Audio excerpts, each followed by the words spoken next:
Welcome back to part 15 of What If Naruto Was Told About the Secret to the Shadow Clone Jutsu. Please remember to like and subscribe as it motivates me to upload more in the future, and as always link to the fanfiction is in the description.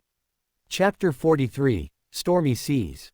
Naruto had to admit that his new pillow was very comfortable. It was soft and warm and fuzzy.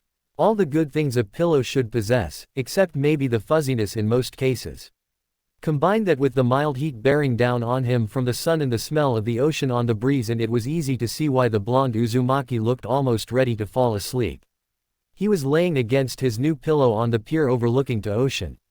Jiraiya was with Michiru. They were apparently waiting on the royal yacht to make station at the harbor so they could load the circus supplies, tents, animals, and all the crap that Michiru had bought during his journey through the elemental nations before heading off to Tsuki no Kuni. That in itself was going to be a long, laborious process, one that Naruto did not envy the circus workers for. Who the hell names their boat the royal yacht anyways?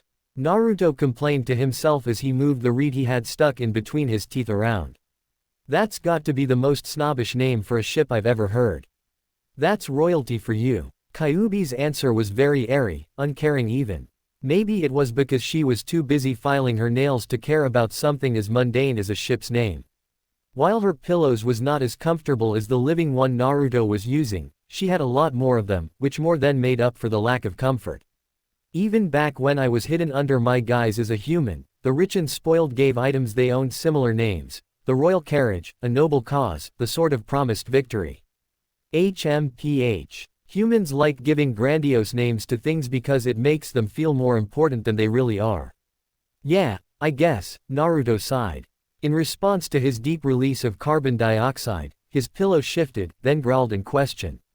Don't worry too much, Chamu, Naruto reassured the saber tooth he was leaning his back against. I was just thinking about something. Nothing important. Chamu growled quietly before laying his head back down on his paws and closing his eyes. The blonde grinned, though the tiger could not see it, and decided that Chamu's idea to get some more shut-eye was a grand one. The next thing he knew, he too had closed his eyes and began drifting off to sleep. Or he tried to drift off to sleep. A set of footsteps caused Naruto's and Chamu's ears to twitch. Two pairs of eyes opened, one bright yellow and the other an azure blue. The blue eyes closed a second later as the blonde they belonged to, TSKED, in annoyance. Something I can help you with, Jiraiya. Said man's wince went unseen by Naruto. We just got finished meeting with the dock master. Jiraiya decided to not let his emotions play on his face as he informed his apprentice of their current situation. It seems there is a storm at sea and the royal yacht, Naruto snorted, won't be making it for another day or so. We're currently in the process of securing passage on another ship, but it's going to take some time. That's nice and all, but what does this have to do with me? Jiraiya sighed at his godson's tone. Just how long did he plan on staying angry anyways? Since it's going to take time before we can leave, Michiru and Hikaru are heading out somewhere. Since our job is protecting them on their journey, we'll be going with them. I see. Azure eyes opened once more before a tired sigh escaped the lips of the person said eyes belonged to. I guess there's nothing to it then. He stood up, making both Chamu and their companion Kiki look up at him. Naruto gave them a slight smile as he rubbed Chamu's head. Don't worry. I'm just heading out to keep an eye on the brat and his fat dad. Part of the job, I'm afraid. Chamu made soft growling noises while Kiki went back to eating his apple. You two be good, alright. Naruto told them. I don't want to hear about you biting some poor man's head off or something. Another growl was his answer. Alright then. I'm off. See you when I see you. Naruto made his way over to Jiraiya and together, the two of them began walking away from the pier. How can you understand that, tiger? Asked Jiraiya as their feet created a steady, thumping, rhythm against the wood of the dock. I don't know anyone who has the ability to understand animals like that. It's a pretty impressive skill. Why do you care? Asked Naruto. He didn't give Jiraiya a chance to answer as he sped up and began walking ahead of his sensei. Wooden planks turned into cobblestone pavement and the ocean view was replaced with large buildings soon enough. Jiraiya closed his eyes, hiding the pain he felt at his godson once again giving him the cold shoulder. How long do you plan on staying mad at your teacher? Naruto frowned at the question. I don't know. He looked up at all the buildings surrounding him on either side. They were all pretty colorful. Blues and yellows along with reds and oranges seemed to be the most prominent colors being used by the buildings. This was a very bright city. It was a complete contrast to his own thoughts, which were almost as gloomy as Sasuke's. It's not as if I want to be mad at him. It's just that every time I think about forgiving him, I remember that those 13 years where I lived alone could have been avoided if he had been a proper godfather, and I get so angry just thinking about it. I think I understand, abstractly at least. Nay, Kyuubi, what would you do if you were in my situation? I'd eat him. It wouldn't be the first time I've devoured a human. Right. Naruto's sweat dropped. I shouldn't have asked. XOX. Naruto looked on in interest at the place they had arrived at. It was a small cottage on the very outskirts of town, next to a small bluff overlooking the ocean. Green grass and a few trees sprinkled along the ground surrounded two sides while the ocean disappeared into the horizon on the west, and the small dirt road Jiraiya and the carriage carrying the fatso and his jerk of a son were on the east. The cottage itself was very quaint, but nice. A red tiled roof and paneled yellow wood made up a majority of the small place. Much of the house was surrounded by hedges. There was even a garden, which a pretty, middle-aged woman was tending to. Said woman stopped pulling the berries from her plants and stood to her feet as the carriage pulled up. Naruto stopped alongside the carriage, hands behind his head and a bored look on his face. Now that they were closer, he could see the woman's features more clearly, a darker, not quite mocha-colored tan, dark brown eyes, and dark hair down to her back.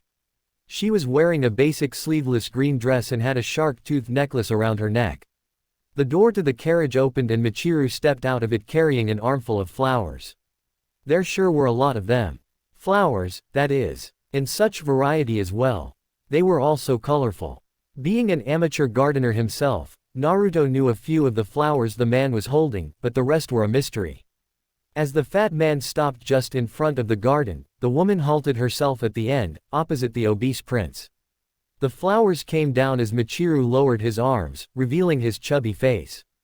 The moment he saw the woman, his cheeks flushed with pleasure and a large smile crept on his face. "Oh, it's so good to see you again, Ameo." The woman, Ameo, looked at Michiru like he was some kind of idiot. At least until Hikaru stepped out of the carriage. Then she gasped, brought a hand to her mouth and dropped her basket of fruits. Uncaring of the fruit she stepped on, Ameo began walking forward, her pace hurried. Michiru saw this and dropped all but two of the bouquets in his hands as he raised his arms in joy. "Oh my honey." Ameo walked right past him like he was not even there. She marched up to Hikaru, kneeling down in front of the confused boy. Her eyes began to water. "Hikaru, is that you?" Hikaru didn't answer. Mainly because Ameo did not give him a chance to answer before wrapping him up in a fierce hug as tears began leaking from her eyes. "Oh Hikaru. My beautiful boy." Naruto snickered into his hand as he watched the scene unfold. While some might have called this a heartfelt reunion, he couldn't help but find comedy in the moment. The look on Michiru's face when Ameo waltzed right by him like he wasn't even there was just too much. "I'm glad to see you're amused by this." Naruto chuckled some more. "Aren't you? I mean, just look at that idiot's face. I've never seen someone look so constipated before. I don't really care enough to be amused. Now if Michiru ended up getting strangled to death by his own intestines, then I would be amused." Naruto's sweat dropped. "You have a really morbid idea of what's amusing. It comes from years of being used by humans who think they can do whatever they want." "Huh, right." Naruto focused on what was happening outside of his mind again. Michiru had just had someone pick up the bouquets he dropped for him, lazy ass, and was now making his way over to Ameo who was still hugging the life out of Hikaru. "Ahem." He coughed, holding out the bouquet of red roses. When Ameo ignored him, he coughed again, louder, and began shaking the bouquet in order to get the woman's attention. "Ahem, ahem." Iyamo turned around, her eyes narrowed in annoyance. She gave the fat man a deadpan look that let everyone there know she was displeased at having her reunion with her son disrupted. "Who are you?" Michiru looked distraught. "How could you say that, Ameo?" The numerous bouquets fell from his nerveless fingers, dropping to the ground in a rustle of leaves and fabric. With the last bouquet left in his hand, the roses he had tried handing to Ameo, he pointed to himself. "Don't you recognize me? Eyes squinting, she looked at the fat man who seemed to know her with a bit more heedful gaze. After a few seconds, her eyes widened and her face became disbelieving. I don't, impossible. Michiru. Of course it's me. What? Ameo shrieked, her eyes boggling. They looked like a pair of dish pans. No, no, I don't believe it. She shook her head almost violently and held Hikaru that much tighter. You're too fat. A wide grin spread across Naruto's face, threatening to split it in half. Now this was entertainment. Well, if I am, it's all because of you, Michiru accused. Naruto grimaced in disgust as the man blamed Ameo for his lack of self-control when it came to eating. Ever since you left me, eating is the only thing that can help me forget my loneliness. Ameo gave one last look at the man who had apparently been much skinnier when she knew him, then groaned. Naruto threatened to break down in laughter. Truly, watching these people was enough to lift his troubled spirits. Now if only he could find some way to learn how to deal with a group of S-rank ninja without Jiraiya's help, things would be perfect. XOX. I'm so lonely without you. So is Hikaru. Please come home where you belong. Naruto stared up at the blue sky from where he lay on the roof of the small cottage the fat prince's not fat former wife lived in. The sky was rather pretty today. It was a shade of blue similar to his own eyes. There were a number of clouds drifting lazily by, going wherever the wind took them. Naruto almost felt like he could just drift off right now. No wonder Shikamaru did this so often. Watching the clouds, that is. It was addictive. His arms were behind his head and there was another reed in his mouth that he was playing with his tongue. Down below in the house itself, the voice of Michiru and Ameo could be heard. No. He heard Ameo's voice, firm and strong, speak up. It was a stark contrast compared to Michiru's whiny tone. My only regret is Hikaru. If I hadn't signed that stupid wedding contract, I'd keep him here with me, and raise him myself. I guess they're having a lover's spat, Naruto mused, absently twirling the reed of grass around. I wonder. Ameo was surprised by how fat Michiru was. How long has it been since they last saw each other? It takes an awful lot of time to get that fat. Or just a lot of food. Maybe. But even eating until you're ready to burst every single day, it would take years to get that large. Why are we even talking about this? Naruto shrugged. 'Cause I'm bored. And I imagine that you are too. It is pretty boring now. There's no battles, no mysteries, and I don't get to watch as humans kill each other because of their own greed and stupidity. It's definitely too peaceful for my tastes. You and your need for violence. You know, you never spoke like this when we first met. That's because I was being cautious. It's important when going into a mutually beneficial relationship that you do not do or say anything to upset the one you are going to rely on. You didn't do a very good job then. Whatever, I could say the same thing about you.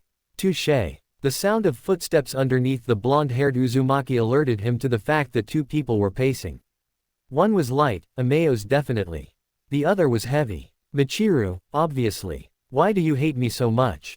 I gave you everything you ever wanted, didn't I?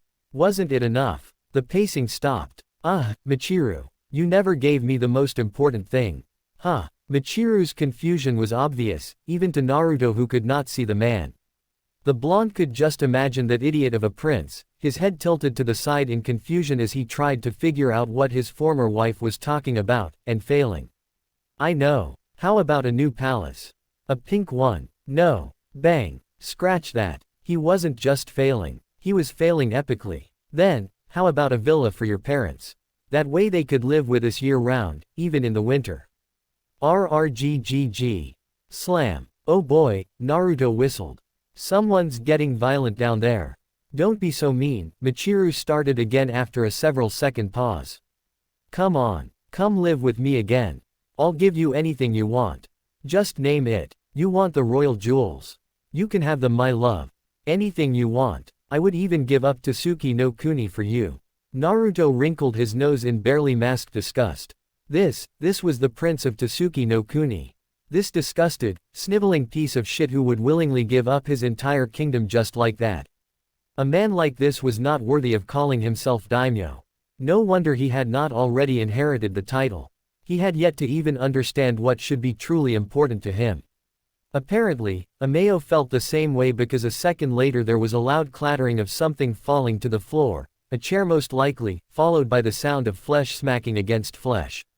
If Naruto were a betting ninja, he would have just put all his money on that sound being Ameo. Slapping Michiru. You really haven't changed at all. Even now, you haven't got a clue, have you? About what really matters. What really matters, huh? Naruto muttered to himself, his eyes closing. Even the best of us don't always know what's truly important to us. Naruto. It's nothing. Naruto shook his head and stood up. He looked out across the land, seeing the grass and trees sway in the breeze, the waves gently caress the ocean shore. Just thinking. Kyuubi. Yes. What do you think is better? Having both your parents alive and well, but no longer together and fighting? Or dead and gone, but safe in the knowledge that they loved each other very much? I don't know. Kyuubi sounded surprised and unsure. There was a quiver in her voice that he was not used to. She had probably not been expecting such a question. Why are you asking? No reason, I guess. Naruto found his eyes locked on the small figure on the wall. Hikaru. Currently, the young boy was looking into the window of the cottage, his eyes wide and his mouth opened. Naruto wondered what the boy was thinking. Just curious. Kyuubi had nothing to say to that. No snide remarks, no sarcastic comments, nothing. The two remained silent, even as the group began to disembark, leaving all parties in varying states of negativity. XOX. Naruto sat against the rock overlooking the ship they would be using to sail to Tsuki no Kuni. It was a very large steam ship, spanning a total length of 165 meters, an older model that combined both the power of a steam engine and sails. Most of the hull was made of wood, though Naruto had heard from the quartermaster that it was lined with metal to ensure structural stability. He didn't much care to learn the specifics so long as it could get them to their destination. The sun was beginning to set. Yet even now Naruto could see the many people from the circus Michiru had bought working to load all the supplies and animals onto the ship. They had been working nearly non-stop since they secured the ship as a transport several hours ago and showed no signs of quitting now. It was the hope of all those present that they would be able to set out to sea before nightfall. With his enhanced vision, Naruto could make out the cage belonging to Chamu. The fierce tiger was lying down on his stomach, using his paws as pillows. Sitting on top of the cage was the saber-tooth's ever-faithful companion, Kiki. As his eyes continued to observe the scene going on before him, his mind went back to Hikaru's disastrous run-in with Michiru's wife. Despite not liking the spoiled brat the fatso and Ameo had sired, he couldn't help but feel a little bad for the kid. It must be hard not having a mother, but knowing that she was actually alive and just couldn't live with you because she hated your father. It also made Naruto think about his last familial connection. Despite not being there when he should have, Jiraiya was the last family he really had.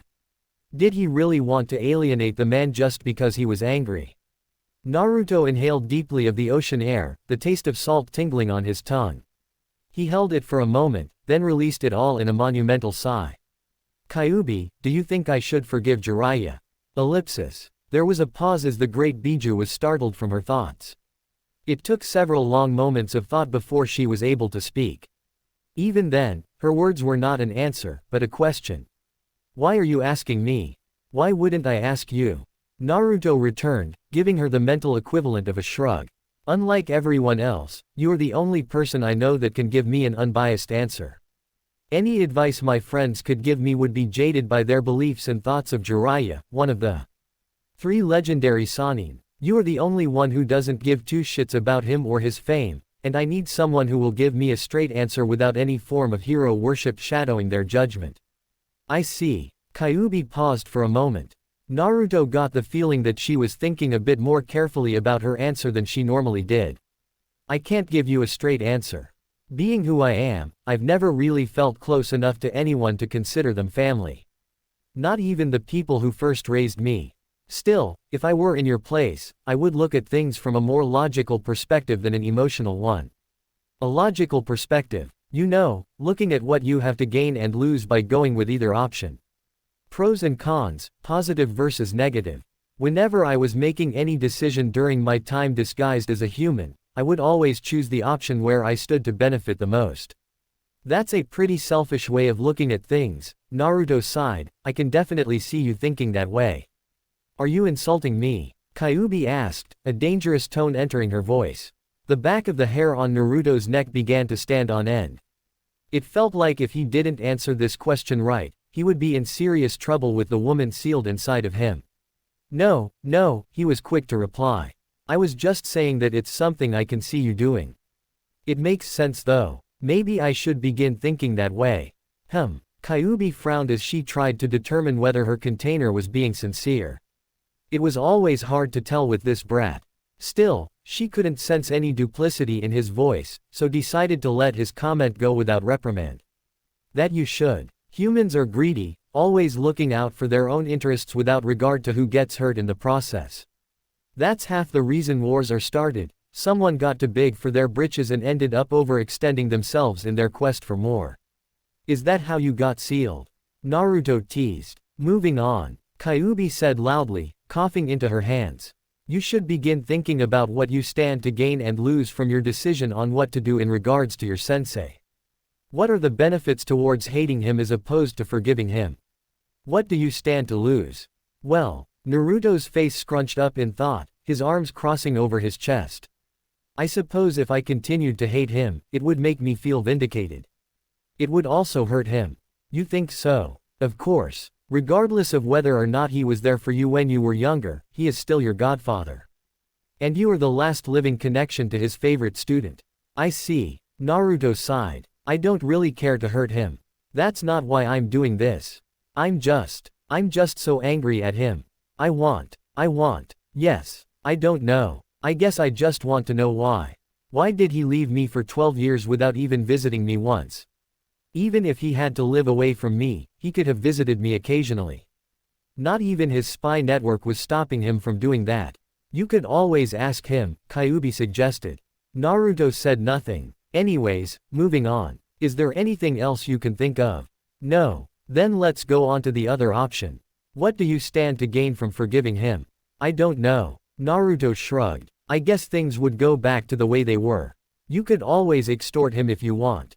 What do you mean? I mean you could use his desire for your forgiveness as a means of getting something out of him, like more training, secret techniques he might know. I suppose I could do that. Naruto frowned uncomfortably. But it doesn't feel right to use him like that. But he did ignore you for 12 years, right? It would only be fair. Play if you got something out of him in repayment. I guess. Well, whatever you decide, I will abide by it. We are stuck together. Though I do hope you remember what I said. Of course. Good. In that case, you may want to deal with your new guest. New guest. It was only then that Naruto realized he was no longer alone. Standing near the rock he was sitting on was none other than Hikaru, who was staring at him with a strange look. Naruto didn't know what that look represented, but it was kind of creepy if he were honest. Not that he would ever let anyone know that. What do you want, kid? Naruto looked down at Hikaru in annoyance. Even if he felt some pity for the boy, it didn't mean he was gonna be nice to the brat just because of that. As far as he was concerned, the kid was still a spoiled, pampered little prince. Can't you see I'm busy? I want you to be my vassal. And he just went and proved it. You want me to what? Be my vassal. The boy sounded pretty enthusiastic as he spoke. He was even pumping his clenched fists. Become my servant, and I'll get you anything you want. Naruto stared at the kid with half-lidded eyes. His knee bent before he pushed himself into the air, jumping several meters before descending towards the ground. As his feet touched the wooden surface of the pier, he lowered his center of gravity before standing up straight. Now up close, Naruto stared at the young boy with those half-lidded eyes until Hikaru became uncomfortable and looked away. Not interested. After saying this he turned around and began walking off, leaving a dismayed prince behind. Hey, wait. The sound of feet hitting the pavement at a quick trot let Naruto know Hikaru was running. A second later the boy in question slowed down as he reached the blonde, who simply did his best to ignore the child. I can give you anything you want. Do you like games? Money? Just name it and I can give it to you. Naruto stopped abruptly, making Hikaru almost run into him. He turned, fixing the boy with an intense glare that had the small prince taking a step back. You really are just like your dad, aren't you? Naruto demanded. When the boy just shivered under his gaze, he snorted in disgust and turned away. You really don't understand anything. Just another soiled little brat who thinks he can have whatever he wants because he's rich. You could give me all the ramen in the world and I would never agree to be your vassal. Ramen. Naruto ignored the boy's question as he began walking off. He was getting tired of dealing with bratty little children.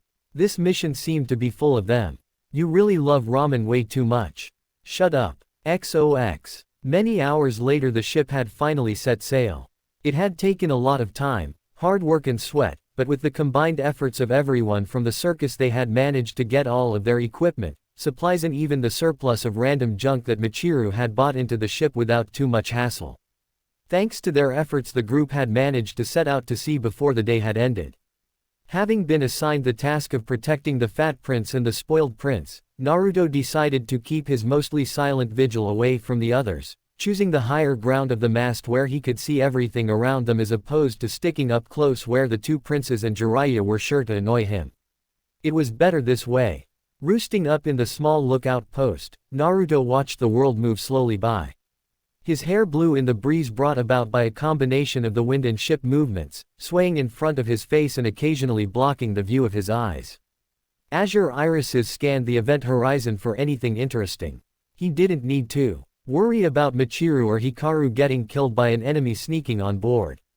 Jiraiya was with them, so he focused on searching out possible hostile vessels before they could reach him. Of course, that wasn't all he was doing. In his hand was a large bowl of steaming hot ramen, miso to be exact. It was one of the few Ichiraku bowls he had sealed into scrolls so they would maintain their freshness for when he was ready to eat. This decision to seal up his favorite food was by far his best one. He didn't dislike the instant ramen, but damned if this authentic Ichiraku ramen didn't taste 10 times better. I don't know why you want to eat ramen when they have a veritable feast down below you. Naruto scoffed as he twirled a strand of noodles along his chopsticks. That crap is way too expensive for my tastes. I prefer simpler foods when possible. A grin worked its way onto his face as he brought the ramen up to his mouth.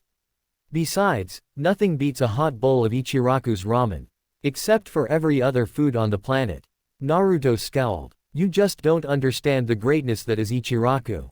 If you did, you wouldn't be saying such blasphemy. On the contrary, I know more about Ichiraku than I ever care to. Do not forget that I am sealed inside of you.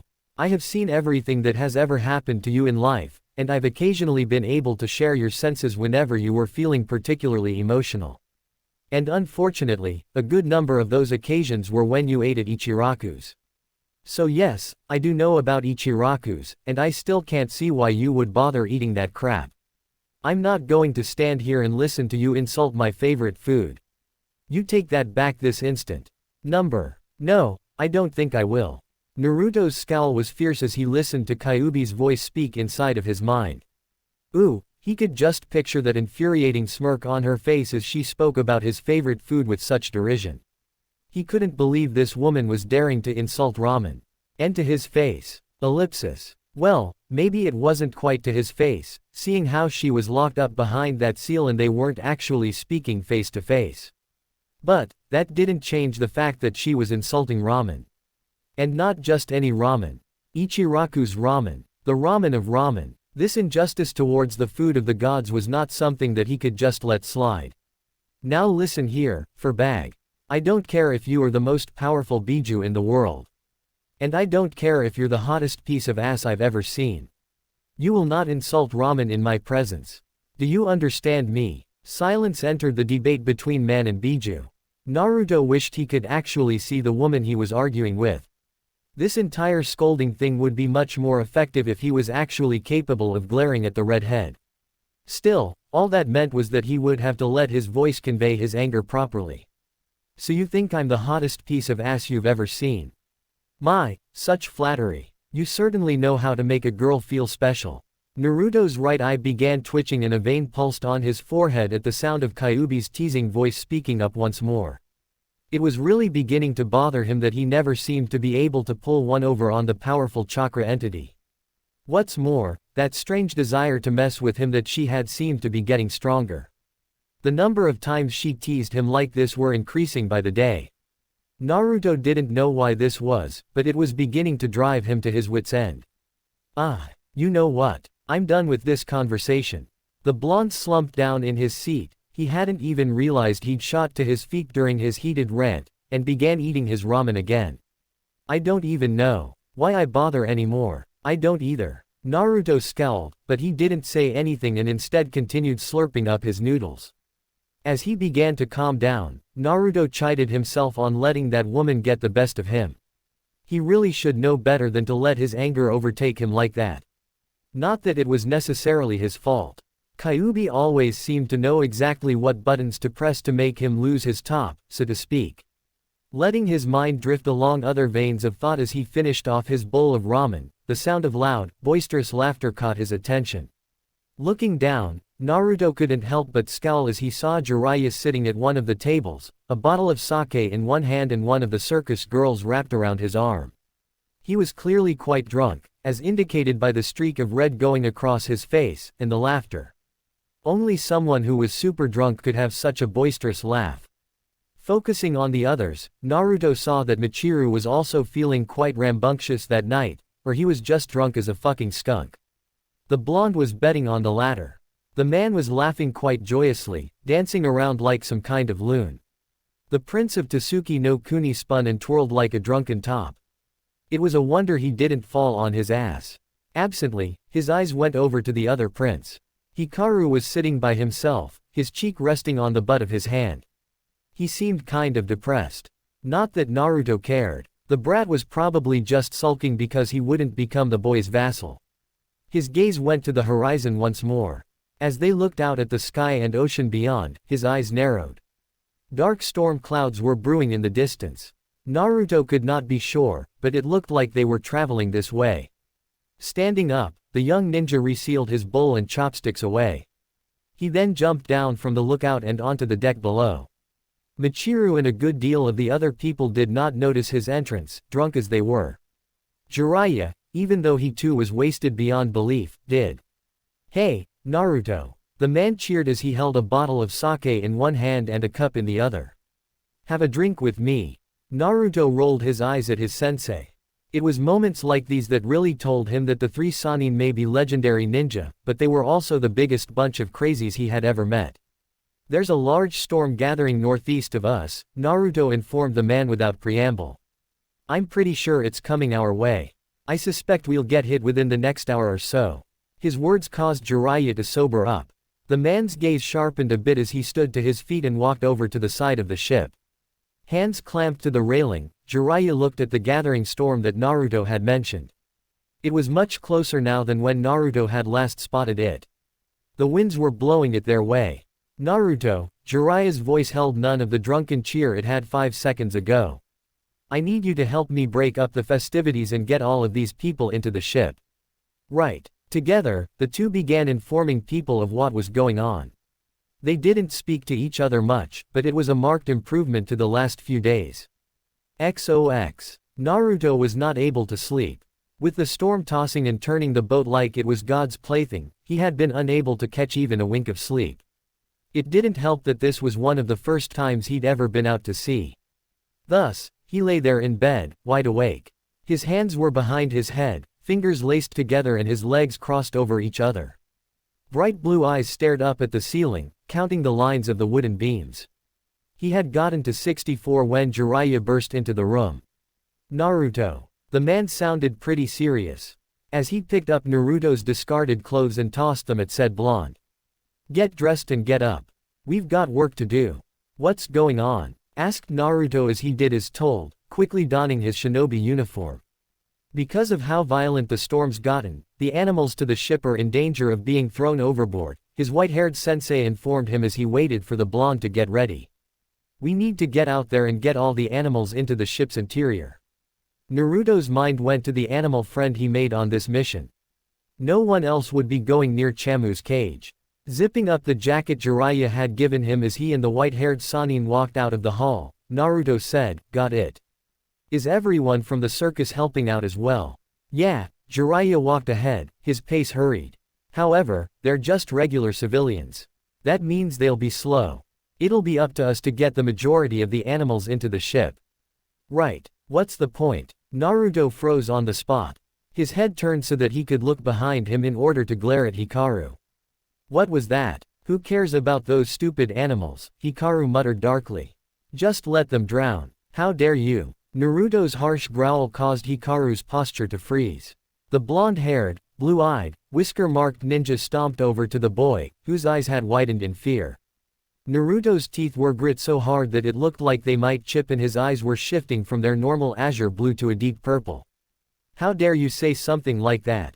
Those animals are your responsibility. You're the entire reason they are on this ship in the first place. But now that you're bored of them, you just want to toss them away like trash. Hands grabbing a fistful of the boy's shirt, Naruto hauled the child into the air and pushed his back against the wall. With his feet dangling in the air and his hands clenching the blonde shinobi's wrists, Hikaru's heart began to beat at an accelerated pace as fear struck him like a hammer. You really are a spoiled, little brat, you know that. A shitty little prince who has so much money that you can just buy people and animals like they were a bunch of toys and then discard them when they no longer amuse you. Naruto glared at the boy a moment longer before scoffing.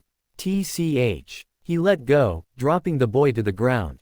Hikaru tumbled down, landing harshly on his backside.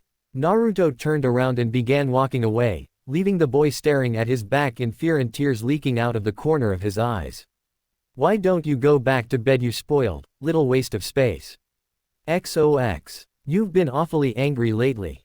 Naruto did not outwardly react as he helped move several kangaroos through the door that would lead further into the ship's interior. The two-legged mammals were being very difficult and required a good deal of his focus, so he could not spare much time with facial expressions. And it wouldn't matter anyways, since Kyuubi could not see them. Can you blame me? With everything I've had to deal with, I think I'm entitled to feeling a bit of anger. I didn't say there was anything wrong with it. I was just making an observation. Then could you please not? I'm in the middle of doing something and you talking may cause me to lose my concentration. As he spoke with Kyuubi, he looked around at all the other people currently doing the same thing he was. They were all working hard. Several circus workers were carrying boxes of supplies. Most were so heavy they required 2 people to take in. Others were doing the same thing he was, leading the animals into the ship. For some reason, they were all avoiding the entrance he was using. He wondered why. Jiraiya was also out there. The old pervert was using his hair ninjutsu and massive strength to pull along several of the larger animals like that elephant. He was probably the only person there who could do such a thing. It looked quite outlandish, watching a man in his 50s pull a several-ton elephant with his hair. As Naruto watched Jiraiya do something he doubted anyone else would be capable doing, Kyuubi crossed her arms under her bust and huffed. Fine, if that's how you want to be, then I won't talk anymore. And here I was, thinking I'd be nice and tell you that brat you berated earlier is out on deck and about to be washed overboard. What? Naruto's shout was lost to the wind. Only his companion heard him and all he did was growl in what sounded like a questioning tone. When Kyuubi didn't answer him, the blonde teen scowled and began twisting his head around to take in as much of the ship as possible. It was difficult to spot Hikaru at first. With the fierce winds causing his eyes to water and the intense rain smacking him in the face, visibility was very low. Only a shinobi with a dojutsu like the Sharingan or the Byakugan, and maybe a ninja with a high water affinity or something, would be capable of seeing anything beyond 5 feet in front of them. Everything after that was blurred out, smudged. To put it simply, the most Naruto could see after several feet were blurry, indistinctive shapes. Not exactly good vision when looking for a child. Thankfully, while his eyes did not work well in this atmosphere, his ears were just as sharp as ever. Focusing everything he had into his hearing, Naruto blocked out the world around him and tried to divide the noises that reached his ears into individual sounds. It was difficult, and would be nearly impossible for most people. Naruto was not most people. With his eyes closed and his sense of smell cut off, Naruto's ears were able to pick up each individual noise within the almighty storm that had descended upon them. The first thing he heard was the wind as it howled fiercely, like an attacking horde of demons come to kill them all and sink their ship. After that came the intense crashing of the cages as they were rattled and shaken and bounced by the winds, which was mixed with the loud booming of thunder. This was followed by shouts and clamoring of those trying to get all the animals and supplies into the ship, the the cry of the animals as they were startled and the clomping of their hooves as they were herded inside. Through all that, Naruto managed to pick up something else. A noise that was not being made by the natural disaster that had struck them, or the animals, or even the people around him. It was the frightened yelling of a child. "Come on, Chamu!" Naruto shouted, running off. His saber-toothed companion growled affirmatively and took off after the blonde shinobi. Together, the two made their way across the deck towards the opposite end of the ship where they finally found Hikaru, and boy was that kid in trouble. Damn it, Hikaru. The young prince in question was holding tightly onto the side of the railing as he was struck with rain and water that splashed up over the side of the boat. He was only using one hand to hold onto the rail, thus making his position precarious. The other hand was firmly grabbing onto Kiki, keeping the young chimp from flying over the side. Naruto dashed forward as quickly as he could. He would like to say he went by in a blur, but that would be a lie. Due to how wet the floor was, the constant shifting of the water, and the wind compounding the situation, he couldn't use chakra to keep his feet from sticking. He didn't have that kind of control. That forced him to make his way forward conventionally, which meant he was only going a little faster than a civilian finding themselves in a similar situation would. And while he was trying to make his way over as quickly as he could, Hikaru's grip on the railing was slipping. The young boy could feel his fingers relaxing as the howling winds and slick rain made his already tenuous hold on the wood become more and more precarious. His eyes wide and frantic, he watched as his fingers began to come undone. Was this the end? A second later his hand slipped. There was simply no way he could hold on anymore. He wasn't all that strong, and he didn't have the ability to stick to surfaces. His small, fragile body simply could not hold him there anymore.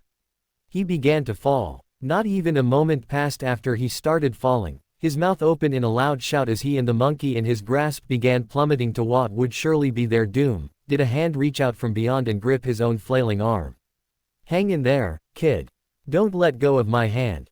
The person who grabbed him was, of course, none other than Uzumaki Naruto. The blonde had managed to make it in time with the help from his furry companion. As the young prince was pulled up, Kiki hanging onto his other arm for dear life, it became abundantly clear how Naruto had managed to arrive just in time to save the boy from what would have been a very fatal fall. Chamu. Unlike Naruto, who was forced to rely on standard modes of travel, aka running, and couldn't move very quickly in this kind of environment, Chamu's claws made speedy travel much easier. Digging the claws on his feet into the wooden planks of the deck, the saber-toothed tiger had been able to easily and swiftly traverse the ship and reach Hikaru just in the nick of time. Awoa! With a grunt and a heave, Naruto pulled the boy under his protection up, setting the child and monkey in said child's arms in front of him on the large saber-toothed tiger's back. A shaken Hikaru buried his face in the spiky-haired shinobi's chest, his body quivering in a mixture of adrenaline and fear. "All right, let's go, Chamu." With a loud growl, the white-furred tiger bounded back towards the ship entrance. The group made it in record time and soon all three bipeds had disembarked their quadruped companion. Still very much shaken from his near-death experience, Hikaru fell to his knees as his body began jittering even more fiercely than it had been. His eyes squeezed shut as his mind replayed how close he had come to death. There was nothing more terrifying than being caught in the jaws of death, of seeing your end with your own eyes and not being able to do anything about it. Had Naruto not rescued him, he would have. And speaking of Naruto, what the hell was that?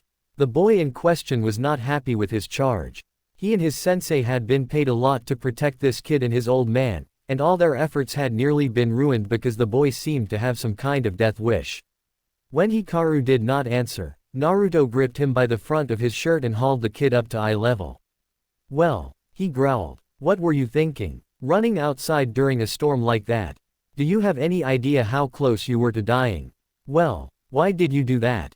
"I'm not." "What was that?" Naruto furrowed his brow as he glared at the boy. When Hikaru just mumbled something incomprehensible, he scowled. "Speak up. I said I'm not a waste of space." Hikaru shouted. Naruto's eyes widened in shock at the boy's words. So that was what this was all about. Huh, I guess you're right. Hikaru blinked in confusion as Naruto set him down. The older male looked down at the young prince with a contemplative look. "I guess you're not." He raised a hand. Hikaru flinched, then blinked in surprise when the blue-eyed ninja ruffled his hair. "You did good, kid. Blinking up at his current companion, Hikaru looked downright shocked to receive praise from the blonde who had berated and insulted him for the past several days since this mission began. A tug at his sleeve caused him to look down. When he did, it was to see Kiki and Chamu standing there on 2 and 4 legs respectively. While the small chimp squeaked in what at least looked like praise, the great saber-toothed tiger began licking at the boy's hand. And it seems they think you did good as well. Naruto allowed a small smile to appear on his face. It took guts to do what you did, and had you not, Kiki might not be here. He looked down at the saber-tooth and his monkey companion. I guess this is their way of saying thanks. For a minute, Hikaru looked far too stunned to do anything.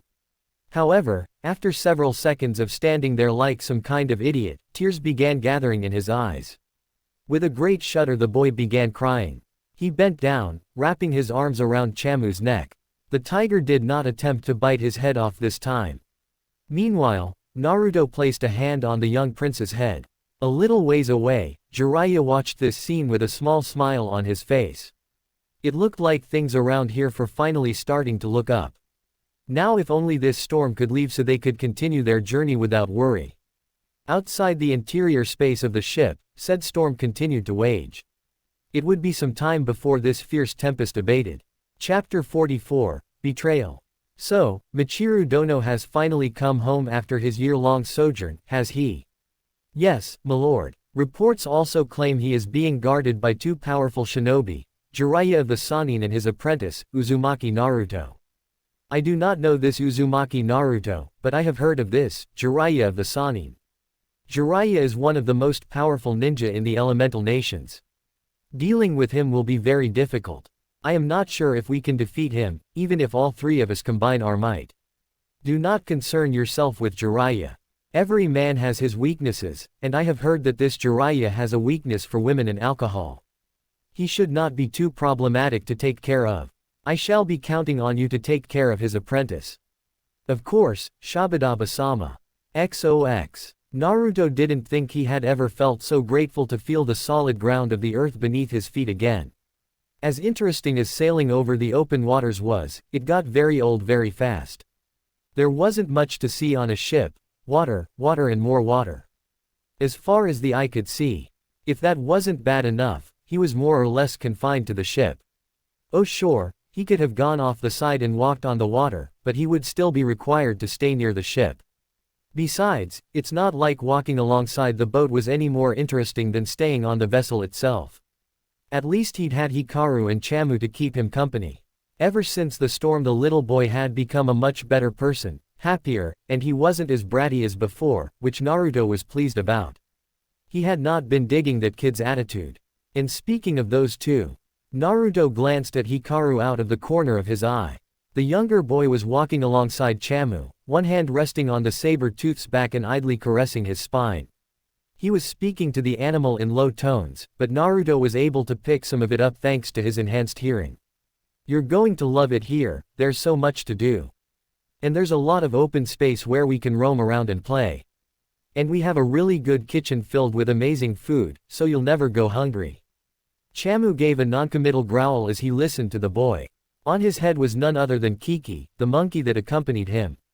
Everywhere. Turning his attention away from the child, the blonde-haired, blue-eyed Uzumaki surveyed his surroundings.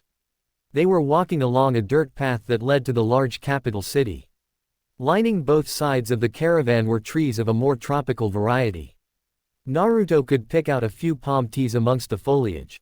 A mild breeze was blowing through forestry, cooling off the mildly humid air and causing the vegetation to sway and rustle. Naruto's enhanced hearing could pick up the sounds of birds and other creatures within the flora, and if he looked hard enough he could see small animals darting about within the trees. And standing tall over the copse of trees was what appeared to be a massive palace of some kind.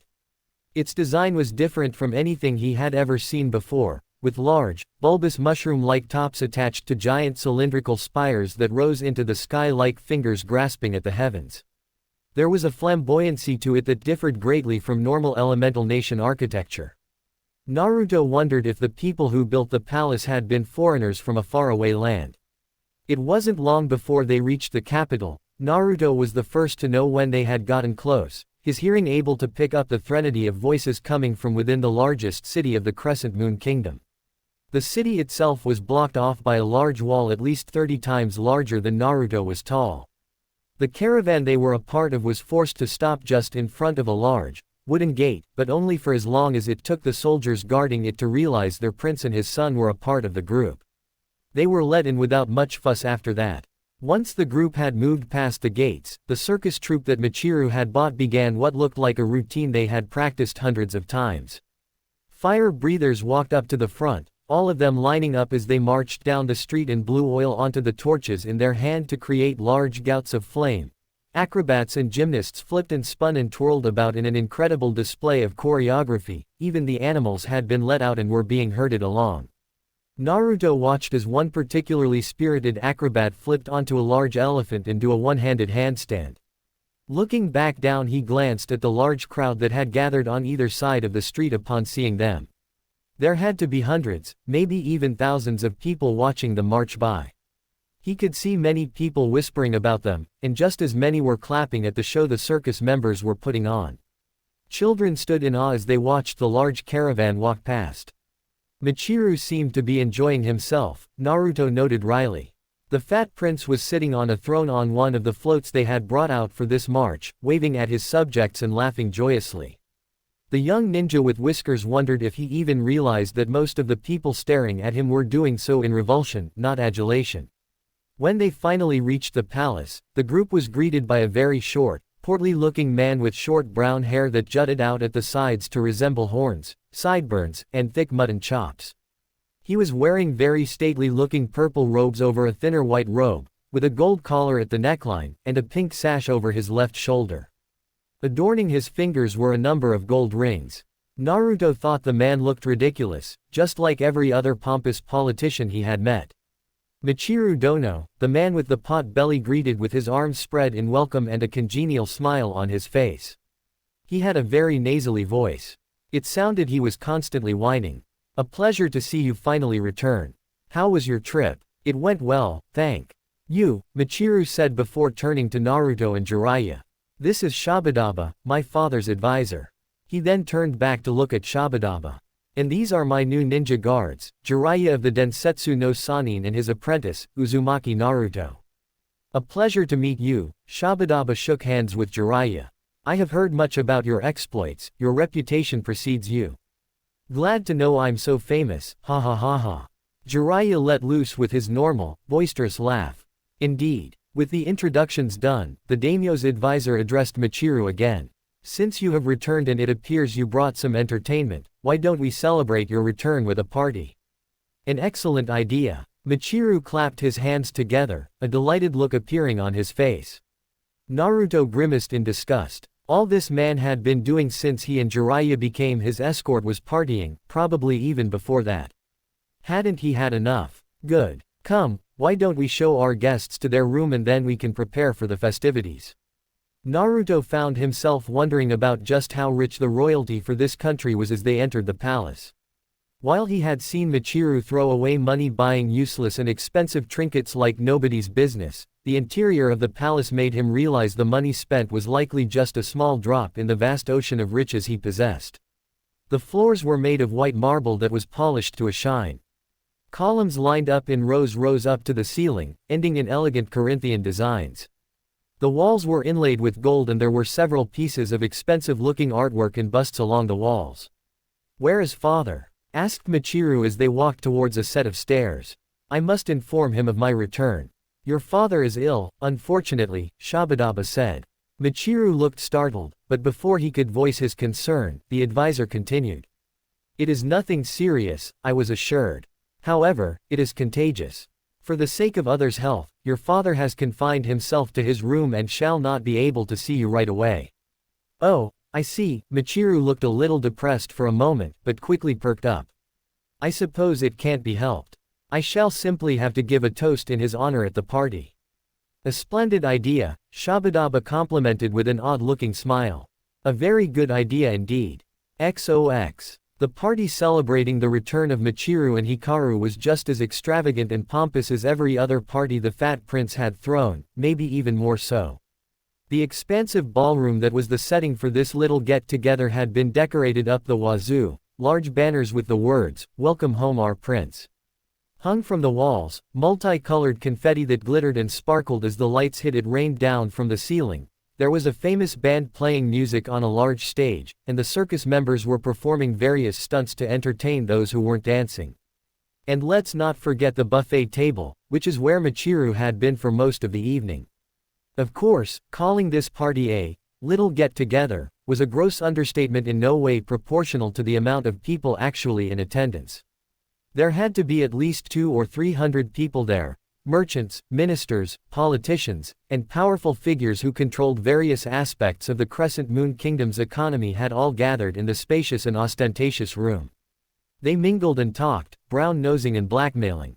It seemed that even in the midst of celebrating, they were unwilling to let go of their greed. "It really is a shame my father could not make it to the party," Michiru was saying to Jiraiya as he ate what had to be his 12th drumstick. The man had bits of meat stuck to his mouth. Jiraiya was doing all he could not to turn green. This man was worse than an Akamaiki when it came to food. "You would like him, he's a very lively man, despite his age." "I'll bet," Jiraiya gave a strained smile. "But I'm sure I'll meet him at some point. We're going to be staying here for a while anyways."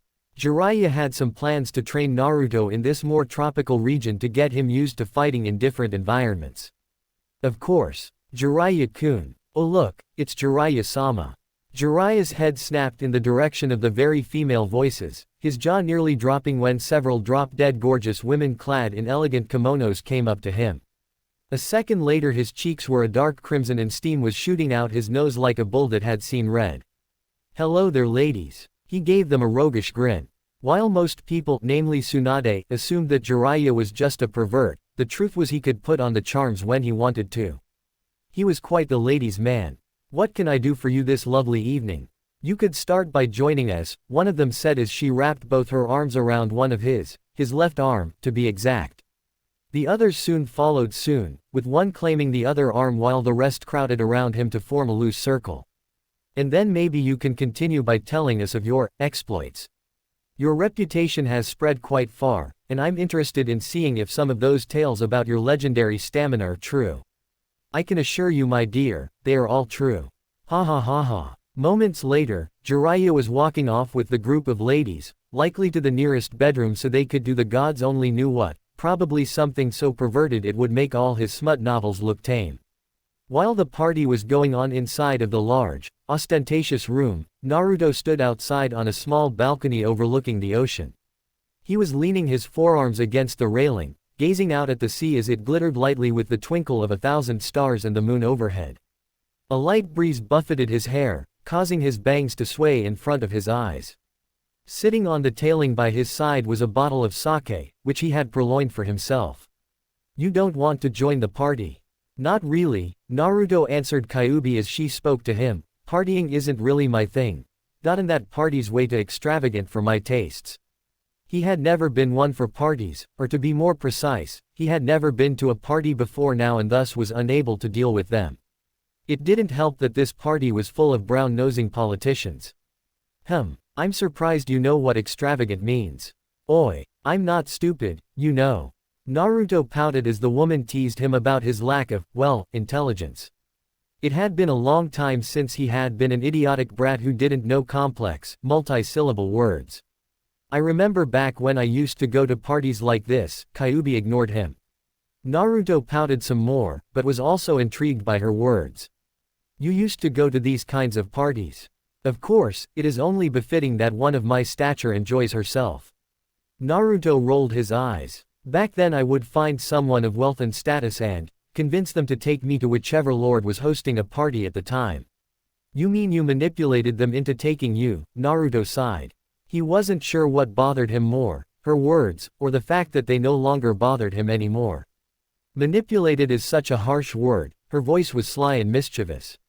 "I prefer to think of it as a mutually beneficial arrangement.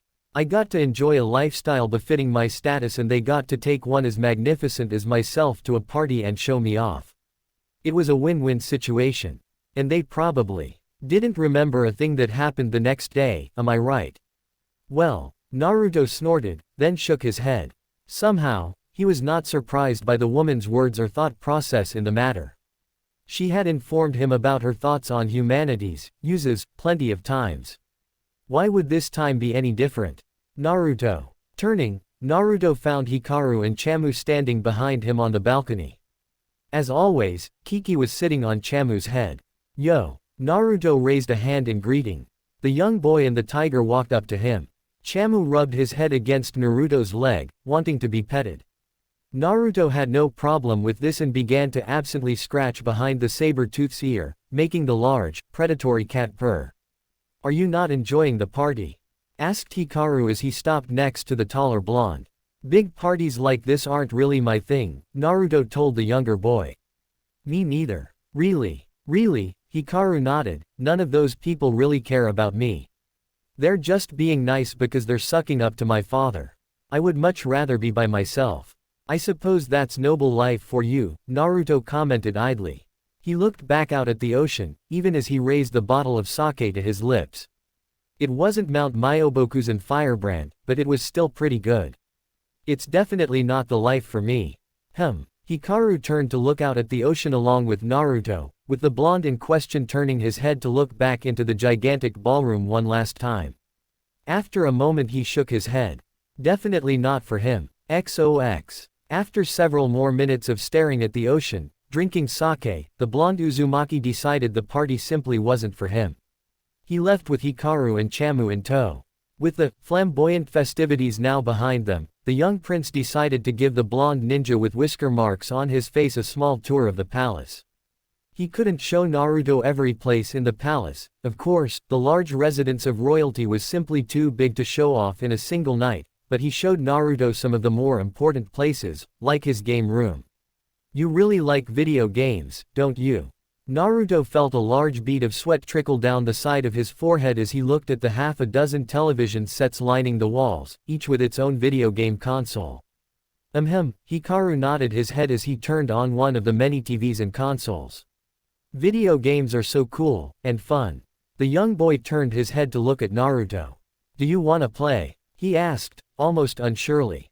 Naruto thought for a moment, then shrugged. "Sure," he said. He had never played video games before. It could be interesting. However, just as he was about to walk over to the younger boy, his instincts began screaming at the same time Chamu let loose with a feral growl. Reacting with reflexes honed by constant training and a body that had been enhanced several times by Kyuubi's chakra running through it, the young Chunin launched himself into forward roll. It was very fortuitous he moved when he did, for not a second later the area he had been standing on exploded in a shower of marble and dust as a large, shadowed figure dropped from the ceiling and smashed into it. Launching himself to his feet when he was halfway finished with his roll, Naruto skidded to a halt in front of Hikaru. At the same time his hand dipped into his kunai pouch, about to pull out one of his all-purpose ninja tools. "Watch out." He didn't get the chance to so much as take his hand out of his pouch before Kyuubi was screaming at him. Without even really thinking about what he was doing, the blonde Uzumaki threw himself to the left. In that same instant several dozen objects struck the area he had been previously standing upon. A quick glance at the carpeted floor revealed the objects to be rocks, at least they looked like rocks in the shape of kunai. It was just as Naruto finished dodging the strange, rocky-looking kunai that several tiny balls of rolled-up paper landed at his feet. The young shinobi scarcely had time to look down before they erupted in a cloud of smoke. Coughing several times as he inhaled some of the acrid-smelling stuff, just what had they put it in anyway? Gunpowder. Naruto managed to blast it away with a gust of wind chakra. Quickly Karenbana. Before Naruto had time to truly recover from the surprise of inhaling several lungfuls of disgusting smoke, hundreds, maybe even thousands of pink leaves surrounded him. No, not leaves. Sakura petals, Naruto realized. Twirling around him as if being kicked up by a whirlwind which he was in the epicenter of were innumerable sakura petals, dancing and spinning about him like a ballet being choreographed to a chaotic symphony. The intense stinging of his flesh being cut directed Naruto to his left arm, where upon looking he saw the cloth of his jacket and his flesh had been torn by something sharp. A kunai maybe. The wound slowly closed up, but in the time it took for that one slash mark to close, several more appeared along his back, chest and other arm. What the? Naruto glared into the swirling sakura petals that surrounded him, trying to find the one who was attacking him. He saw glimpses, flashes of a person with long white hair. But the moment he laid eyes on her, the girl disappeared and several more wounds appeared on his body. Genjutsu. Naruto's narrowed eyes stared into the swirling maelstrom of petals. Is that why I can't catch more than a glimpse of her? The genjutsu isn't the problem right now. It's the poison. Kyuubi. They poisoned you, likely when you inhaled that strange smoke, Kyuubi informed Naruto. It's a very fast-acting poison, which is why it's affecting you right now. I'm currently flushing it from your system, but it'll take a few seconds. Another dozen cuts appeared on Naruto's flesh. Blood dripped down from the open wound and the stinging pain made him remember that he was in the middle of a fight. So all I have to do is survive this onslaught for a few seconds, is that what you're telling me? Naruto grinned viciously as more and more cuts appeared on him. They stung for sure, but he'd suffered worse.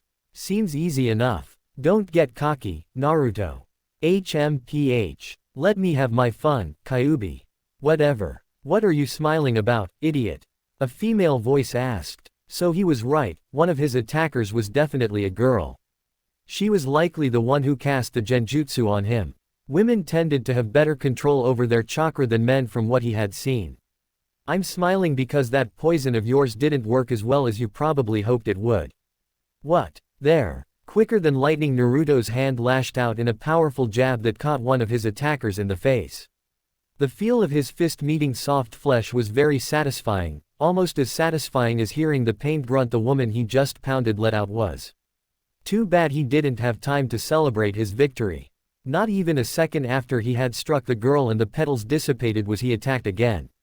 A strange gauntlet covered in orange lines and possessing what looked like a glowing, orange eye on the back came screaming in towards his face with speed.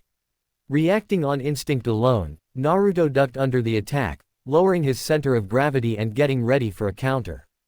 Unfortunately, no counter was able to be made. The moment he ducked, a knee smashed into his nose, sending him tumbling backwards to smash into one of the many TVs in the room. The large technological device broke apart like glass, sending plastic shards everywhere.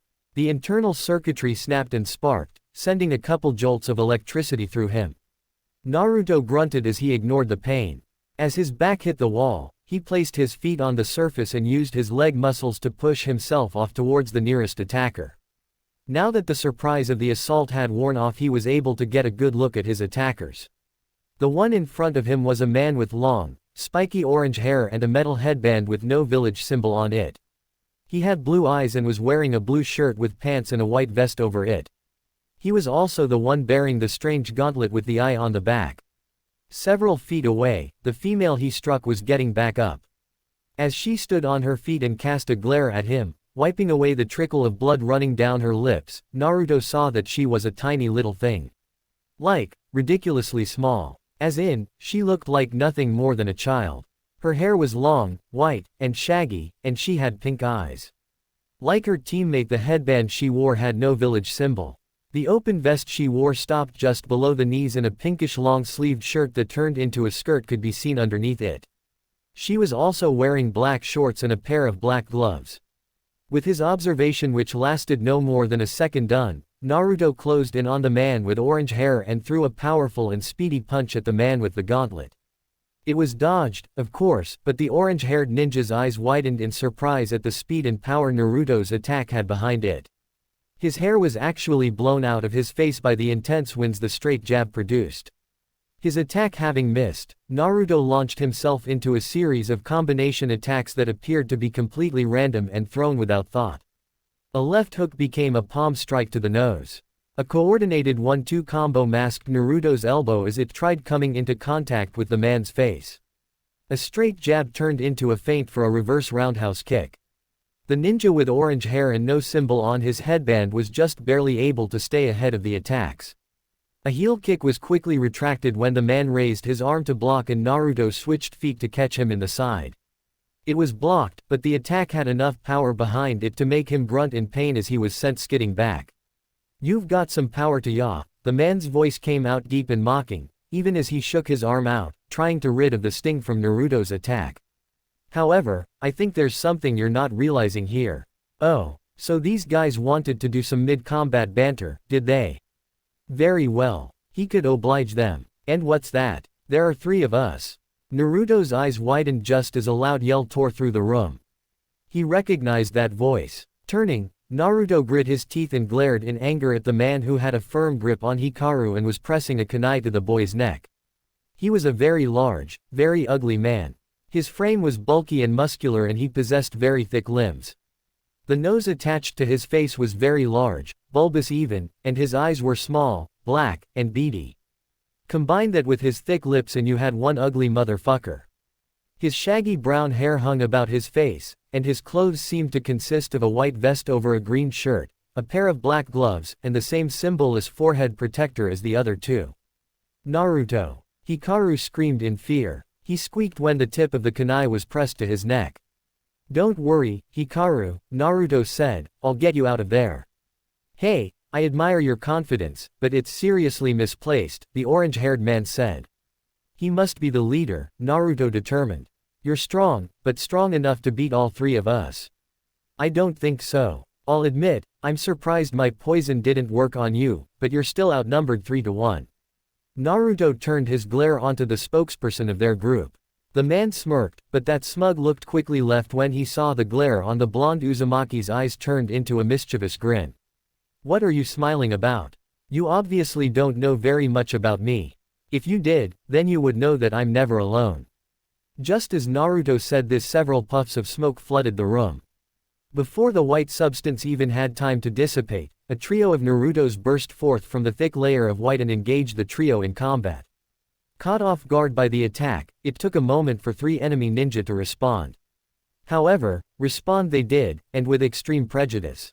While the clones might have all the knowledge of the original, they were still just clones, and as such did not last long against the trio of experienced ninja. I don't know what you were hoping to accomplish with that, but. The man with orange hair and the strange gauntlet trailed off as he looked at the room now devoid of both the blonde and Hikaru. A second later he grit his teeth in anger as he realized what had happened. A distraction. Karenbana. Kongo. Find those 2 and kill them before they can escape. Right. You got it, Ishidate.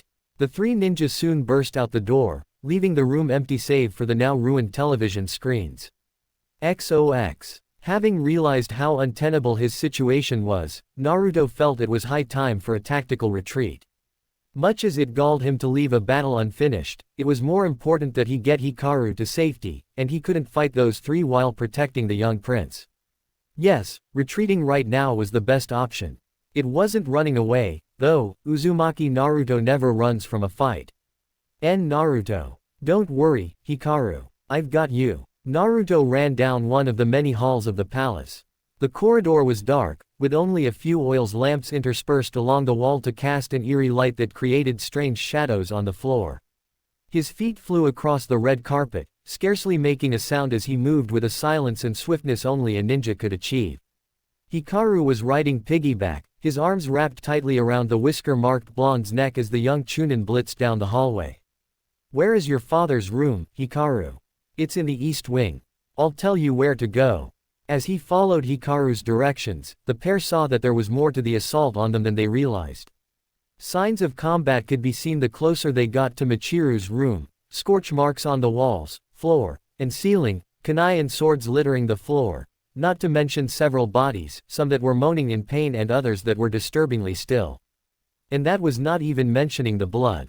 Splatters of bright red painted the walls, the wet surface gleaming as the light from the flames reflected off the dark crimson ichor. It was as if someone had taken buckets of crimson paint and tossed them haphazardly against the walls, floor and ceiling. The stench was enough that Naruto almost retched. Hikaru buried his face in Naruto's shoulder, his body shaking at the sight. Naruto's ears soon perked up as the loud clang, clang, clang, clang, clang of steel on steel reached them. He turned a corner just in time to see Jiraiya send one of the many samurai guarding the palace flying with a Rasengan to the chest. The man on the receiving end of the powerful jutsu cracked the wall with the force of his impact before sliding down to lay still on the floor. Jiraiya! Naruto shouted as he closed the distance with the older man. Jiraiya turned to him, relief evident in his eyes. Hey, brat. Glad to see you're alright. What the hell is going on around here? Naruto paused when he got a better look at his sensei. And why the hell are you wearing nothing but your underwear? Indeed, Jiraiya was standing in the hallway in nothing but a pair of black boxers with pink hearts on them. His chest, arms, legs, and feet were bereft of any other type of clothing. Even his headband was missing, allowing his shaggy hair to fall all over his face like a lion's mane. Never you mind, brat, Jiraiya tried to dismiss Naruto's accusing tone, waving a hand in the air as if warding off a fly. We need to get Michiru Dono and Hikaru Dono out of here. And that was when Naruto noticed the lipstick smeared all over his sensei's face and body. His expression deadpanned. You were perving again, weren't you? I was not perving. Jiraiya looked insulted. Oh yeah. Naruto gave his sensei his best. I don't believe a single word you just said, face. Then what were you doing? Entertaining the ladies. Jiraiya's face took on what could only be considered an expression of perversion. There was simply no other way to describe it. He looked like a man who was on the path of lecherous intent, or daydreaming about all the morally ambiguous things he already committed upon various members of the opposite sex. The drool coming out from his mouth did not help erase this image, not one bit. Naruto deadpanned. Like I said, you were perving. I wouldn't expect a child like you to understand, Naruto growled deep within his throat. But now's not that time for that. We've got more important things to worry about, such as getting Michiru Dono and his son to safety. Right. Naruto sighed, then put his game face on. So what's going on around here? He asked as they entered Prince Michiru's stately room. The prince was there, huddled up and looking like a fat, petrified pig that had just been passed up for the slaughter and knew it had avoided death by a hair. Is it an assassination attempt? Worse, Jiraiya turned to look at his apprentice, his expression unusually grave. The advisor, Shabadaba, has taken over the country via a coup d'etat. XOX. After learning about what had happened in this country before they even arrived, Naruto followed Jiraiya's lead as the man came up with a plan of action. Whatever annoyance he had left towards his sensei was put to the side for the moment. Now was not the time for petty anger. Their first plan of action was getting Michiru and Hikaru out of the palace. With them now being what amounted to enemies of state, the two would need to disappear. Fortunately for the two now on-the-run princes, they had someone who had mastered the art of vanishing from the public eye when he wanted to. Naruto and Jiraiya led Hikaru and Michiru out of the palace. Jiraiya was in the lead, using all his considerable stealth skills to keep them from being discovered. While they snuck out, the white-haired spy master informed the three others of what he had learned. I have no clue exactly when it happened, but according to a couple of the guards I interrogated, Shabadaba successfully implemented a coup d'etat and took over the country somewhere around a week ago. It was all hush, hush. No one really knows what happened, other than there was some kind of rebellion within the palace. Most of the citizens seem to think it was just a group of samurai that went rogue and the advisor's doing all he can to keep it that way. What about my father? Asked Michiru, who was huffing and puffing as they ran down the corridor. The prince was not used to running like this, or at all, so moving at even a trot as slow as the one they were currently going. I'm not really sure. Jiraiya peeked around the corner. The coast was clear. Signaling to Naruto and the other two, they began to move. As they moved, Jiraiya spoke some more. From what I can gather, they were unsuccessful at assassinating the daimyo, however, his whereabouts are currently unknown. Do you think he's alright? Michiru looked terribly pale. Whether this was because of their situation or not knowing about the state of his father was unknown. It's hard to say. They were moving through the entrance hall now. The door was just a few meters away. According to what intelligence I've gathered, several samurai loyal to the daimyo managed to escort him out of the palace before the killing blow could be dealt, but I have no clue if he's actually alright. This did not seem to sit well with Hikaru or Michiru. Naruto felt for the two. It must be tough, not knowing if your old man was dead or not after an assassination attempt. At least he could be secure in the knowledge that his parents were gone. Not that such knowledge was very comforting. The group burst out of the palace doors and into the courtyard. Several meters ahead of them, a large fountain bubbled. The gates were beyond the fountain. Come on. Jiraiya led the group into the courtyard. They moved as stealthily as they were able to with two people who were not ninja. Too bad it all came to naught. Appearing before them within several shunshuns were the three ninja that Naruto had an unfortunate encounter with earlier. You four won't be going anywhere, their leader said. Give up now and accept your fates. Ha ha ha ha ha. Jiraiya's boisterous laugh resounded in the cool night air. He stepped forward, looking at the trio in amusement. You're 100 years too soon to even think of making threats against me. Jiraiya of the Densetsu no Sannin, the orange-haired man spoke again, your reputation precedes you.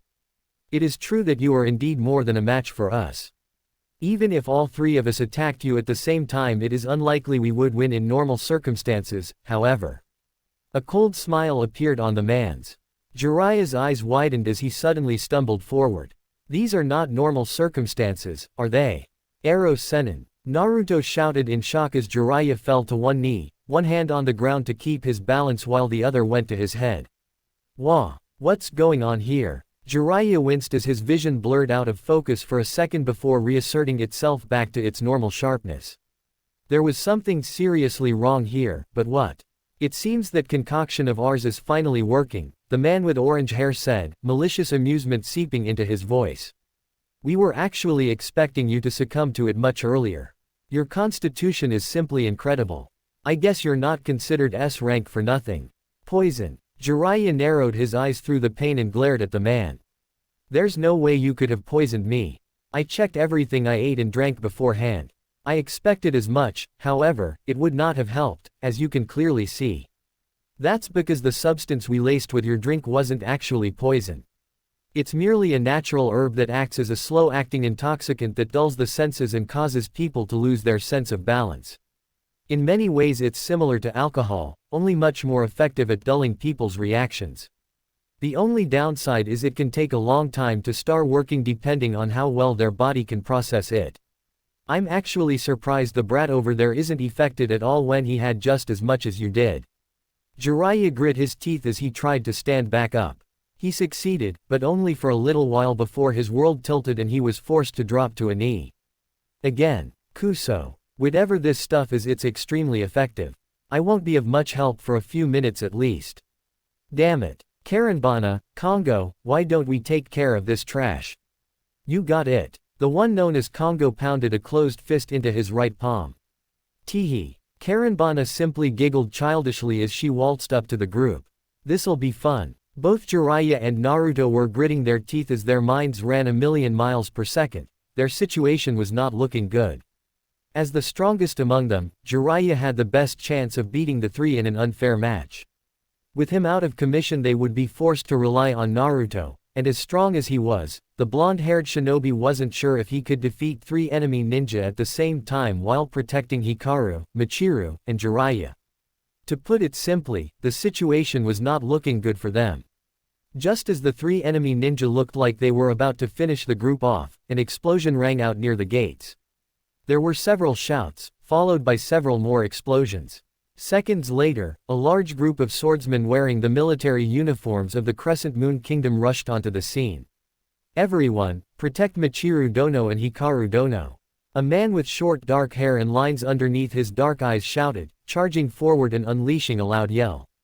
In response to his words, nearly a dozen swordsmen rushed forward, shouting out a battle cry as they raised their swords above their heads. TCH, Congo muttered darkly, I thought we had taken care of these guys. It seems we missed a few insects. No matter. Let us show them why coming here tonight was a mistake. Naruto quickly noticed that the trio of enemy ninja were distracted by the arrival of the newcomers and hatched a plan. Jiraiya, get Michiru and Hikaru out of here. Have them retreat with the samurai. Naruto. Jiraiya looked at his godson in mild confusion for several seconds, at least until he realized what the boy's plan was. Then his eyes widened. You can't mean to. I'll cover your backs and make sure you're not followed, Naruto interrupted. It wouldn't be good if those three managed to follow you, especially with the condition you're in. You can't expect me to. I do. Naruto cut the man off and looked at him with a serious glare. Right now I'm the only one among us who can hold those three off. You're in no condition to fight, and those swordsmen are no match for those three ninja. As if reinforcing his words, two of the swordsmen that had attacked the orange-haired man were turned to stone and shattered by a powerful fist. At the same time one of the others had their face literally crushed under the strong assault of Kongo. 2 more swordsmen were felled by Karenbana as she used her genjutsu to confuse them and then cut them to shreds while they were trying to find her within the hailstorm of sakura petals. I'm the only one strong enough to fight them, and with Hikaru and Michiru gone I'll be able to go all out without having to worry about their safety. Naruto sent his sensei a fierce stare that let the man know how serious he was about this. This is the only option we have right now and you know it. After several seconds of silence, Jiraiya sighed. You're as stubborn as your mother. Against his will, Naruto cracked a smile. Not as stubborn as my father. Your father was nowhere near as stubborn as your mom was. That woman could out-stubborn a mule. Jiraiya stood on 2 shaky feet, his teeth grit as he forced his body to keep its balance by reinforcing his legs with chakra and applying some more to his feet. It was difficult, the poison seemed to have messed with his chakra control as well, but doable. Are you going to be alright? Che, who the hell do you think you're talking to? Naruto cracked his neck several times before walking in front of his sensei and the 2 princes. Naruto. Hikaru shouted, causing Naruto to turn his head back to look at him. Don't worry about me, kid. Naruto gave the young boy a thumbs up, a large, face-splitting grin plastered on his face. I'll meet up with you later. Hikaru didn't look convinced, but he didn't have time to say anything as Naruto unsealed the Kubikiribocho from its scroll and charged head-first into the fray. The blonde's target. The man with the orange hair who was currently fighting with the dark-haired swordsman. It was clear to Naruto who among those 2 was the superior fighter. The ninja with no identifying marks on his headband was toying with the swordsman like a cat toys with a helpless mouse. With nary a word of warning, Naruto appeared between the 2, the giant head-cleaving sword already swinging at the older shinobi whose eyes widened when he saw the weapon headed his way. He managed to get out of the way in time by jumping backwards, but it was a near thing. Several strands of orange hair were cut off in the process, fluttering to the ground between them. Naruto turned his head slightly to look at the swordsman behind him while keeping an eye on Ishidate. You, samurai. Michiru and Hikaru have already left. Take what's left of your men and find them. He turned his attention more fully on the enemy ninja, his grip on Kubikiribocho tightening. I'll deal with these guys. The man looked like he was going to complain for a second, but seemed to think better of it. Slowly, he nodded. Very well. I am grateful for the assistance. Whatever. Just get out of here. Right. How very brave of you to let that man escape from me. Ishidate spoke in the same slow, condescending manner he always did. Brave, and also foolish. Yeah, Naruto waved the hand holding Kubikiribocho dismissively, causing the massive cleaver to swing back and forth like some kind of giant pendulum. Ishidate's eyes followed the sword apprehensively. I'm an idiot and don't know the difference in strength between us and yada, blah, blah, blah, etc., etc. I've heard all that before from every other douche who thinks they're the hottest shit since the Raikudo Sennin. Until you prove to me that you're different than those other mooks I've killed, you're just another asshole with a chip on his shoulder. Ishidate scowled at the insults spewing from Naruto's mouth. You talk too much. Oh dear, it seems I've made you angry. Naruto gave the orange-haired man a fanged grin, his sharp canines glinting in the moonlight. If you think I talk too much, why don't you come over here and make me stop?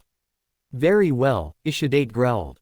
He held up his gauntlet-covered arm as bright orange veins appeared all along its length. The eye on the back of his hand slowly opened. I'll gladly put you in your place. Naruto's grin turned positively vicious as Ishidate charged him. Pumping chakra to his legs, the blonde Umaki shinobi blasted off the ground in a burst of incredible speed. As the 2 met in the center of their chosen battleground, a loud boom, like the rumble of thunder, resounded as they clashed. The battle had begun. XOX. Senju Tsunade sat behind her desk, filing paperwork. This was not unusual. She was almost always at her desk signing papers, unless she was needed at the hospital or busy training Sakura.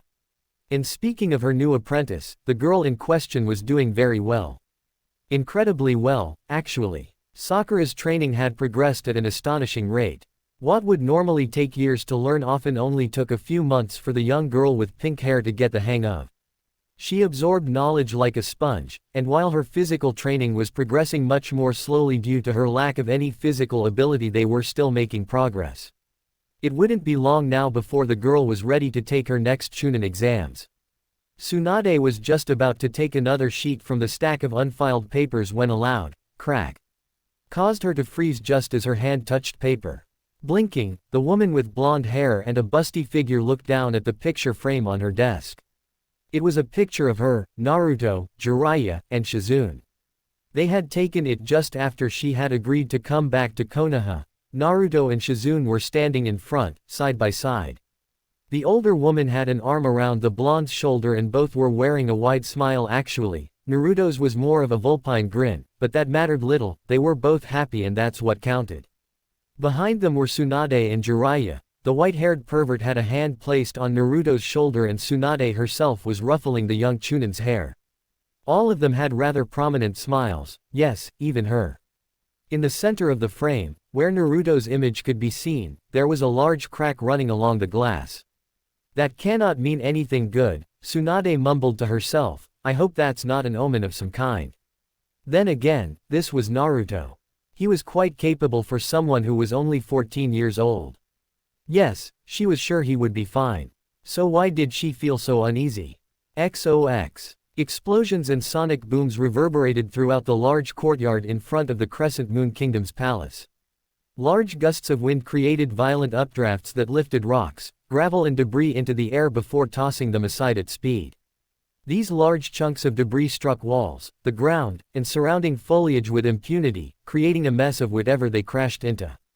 The once beautiful courtyard had been destroyed. It was nothing more than derelict ruins now. The fountain was just a heap of rubble, the once golden gates were twisted lumps of metal, and the ground was full of holes and pock marks from explosions and missed jutsu. Even the hedges at the very edge of the courtyard had been completely ripped out by the roots. In the center of this destruction was Naruto and his three ninja opponents. The young shinobi with azure eyes was glaring daggers at his opponents, his eyes narrowed dangerously and his teeth grit hard enough that his gums were beginning to bleed. At the opposite end of the spectrum, the three ninja he was locked in mortal combat with were smirking. You seem to be having a bit of trouble. Ishidate's voice was nothing if not condescending. Where's all that confidence you were boasting earlier? Where's all the shit you were spouting earlier? Naruto snapped back, barely withholding a grimace. As much as he didn't want to admit it, these three were giving him some serious problems. The battle had started off well enough, with Naruto getting in a number of good licks on Ishidate without receiving any serious injuries in return. However, all that changed when Karenbana and Kongo entered the fray. Ever since they joined in, the young Jinchuriki had been having some serious problems. It wasn't that these three shinobi were all that strong. Placing them on a scale, he would have to say that Kongo and Karenbana were probably around Chunin level, and Ishidate was as good as the average Jonin. Naruto wasn't one to brag, but he was strong enough to fight off most Jonin, exceptions being the really talented ones like Kakashi, Meidagai, Kurabi, and Yugito. Even then he was sure that, given the chance, he could give Kakashi a run for his money these days. So no, none of these shinobi were a threat individually. The problem was they weren't fighting individually. Naruto threw himself to the left, his feet and legs shifting to accommodate the abrupt change in direction and momentum. Several seconds later, Kongo smashed into the area he had been standing on with force. The cobblestone that made up the courtyard shattered. It broke apart and several large chunks were flung through the air to smash into ground several meters away. Several of those large chunks of debris were blasted at Naruto, who was forced to cross his arms in front of his face and weather the hailstorm of rock and rubble. Large cuts and several bruises appeared on his arms where particularly sharp or large rocks struck. The blonde Uzumaki winced each time one of the rocks hit him. After the hail of hard, makeshift projectiles stopped, Naruto let his arms fall to his sides, only to find himself on the receiving end of dual assault by Karenbana and Ishidate. While the orange-haired ninja went in for a frontal assault, commencing a taijutsu match with Naruto in which several shockwaves were generated by the force of their punches, Karenbana struck at the Jinchuriki's blind spot. Only hard-earned instinct saved the young shinobi from being skewered with a kunai to the back, making him turn to the side just as the young woman tried to impale him. As Naruto spun his body away from Karenbana, his right hand stretched out and snatched onto the white-haired female's forearm. Continuing to rotate a full 360 degrees, Naruto took the much shorter, younger-looking woman with him. What the? With a loud shout, Karenbana was tossed several meters away from where the center of the battle was taking place.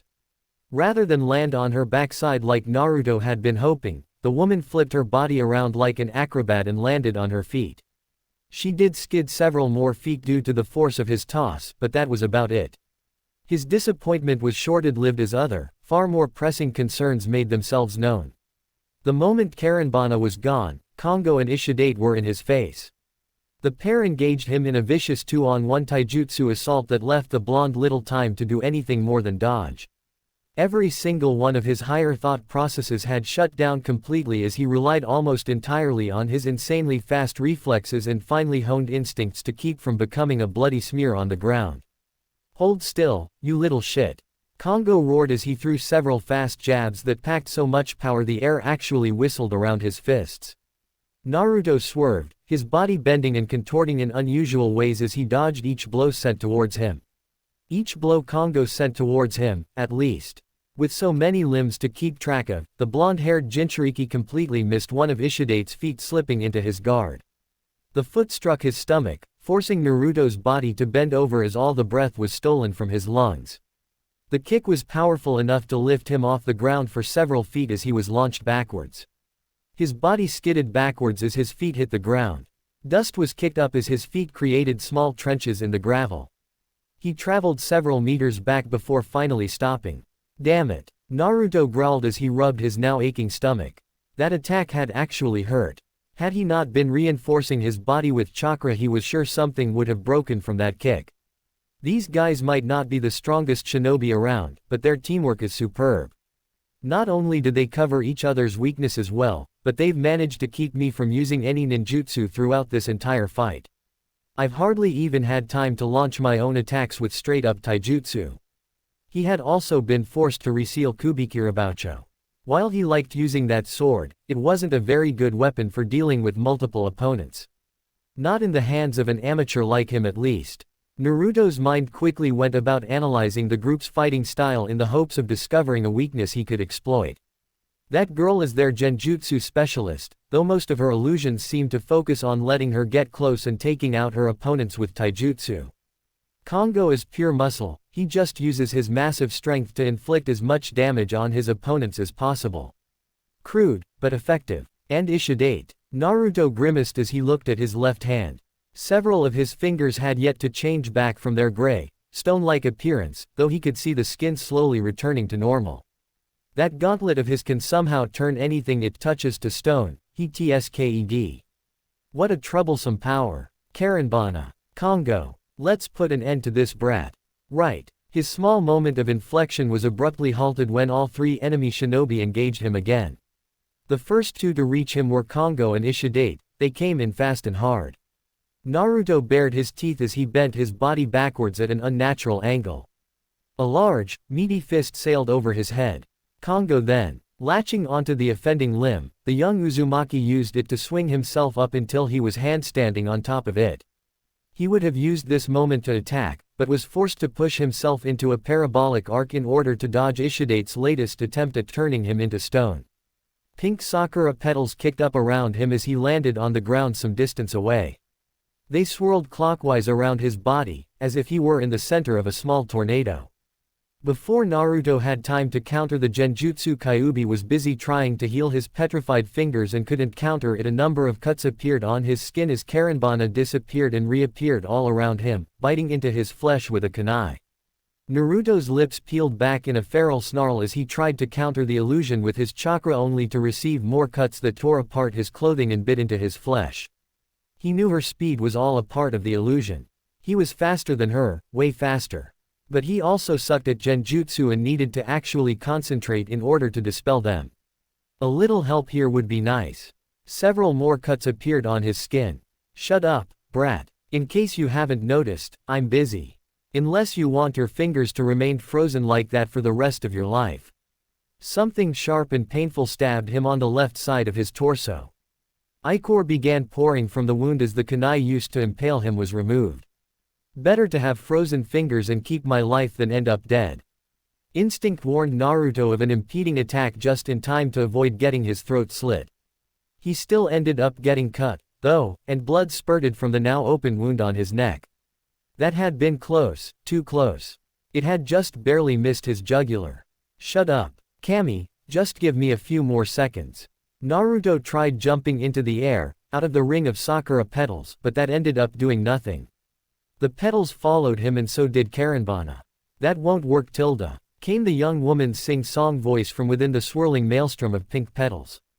16 more slashes appeared on Naruto's body. By now, blood was pouring freely from a large number of open wounds. The cuts were appearing faster than his regeneration factor could keep up with them. As his glaring eyes traveling all around him in search of the woman, Naruto landed on the ground again. More cuts appeared. He tried to dodge as many of the incoming attacks as he could, but without knowing where they would be coming from, dodging them proved nearly impossible. Kyuubi. Done. I hope you're grateful for this brat.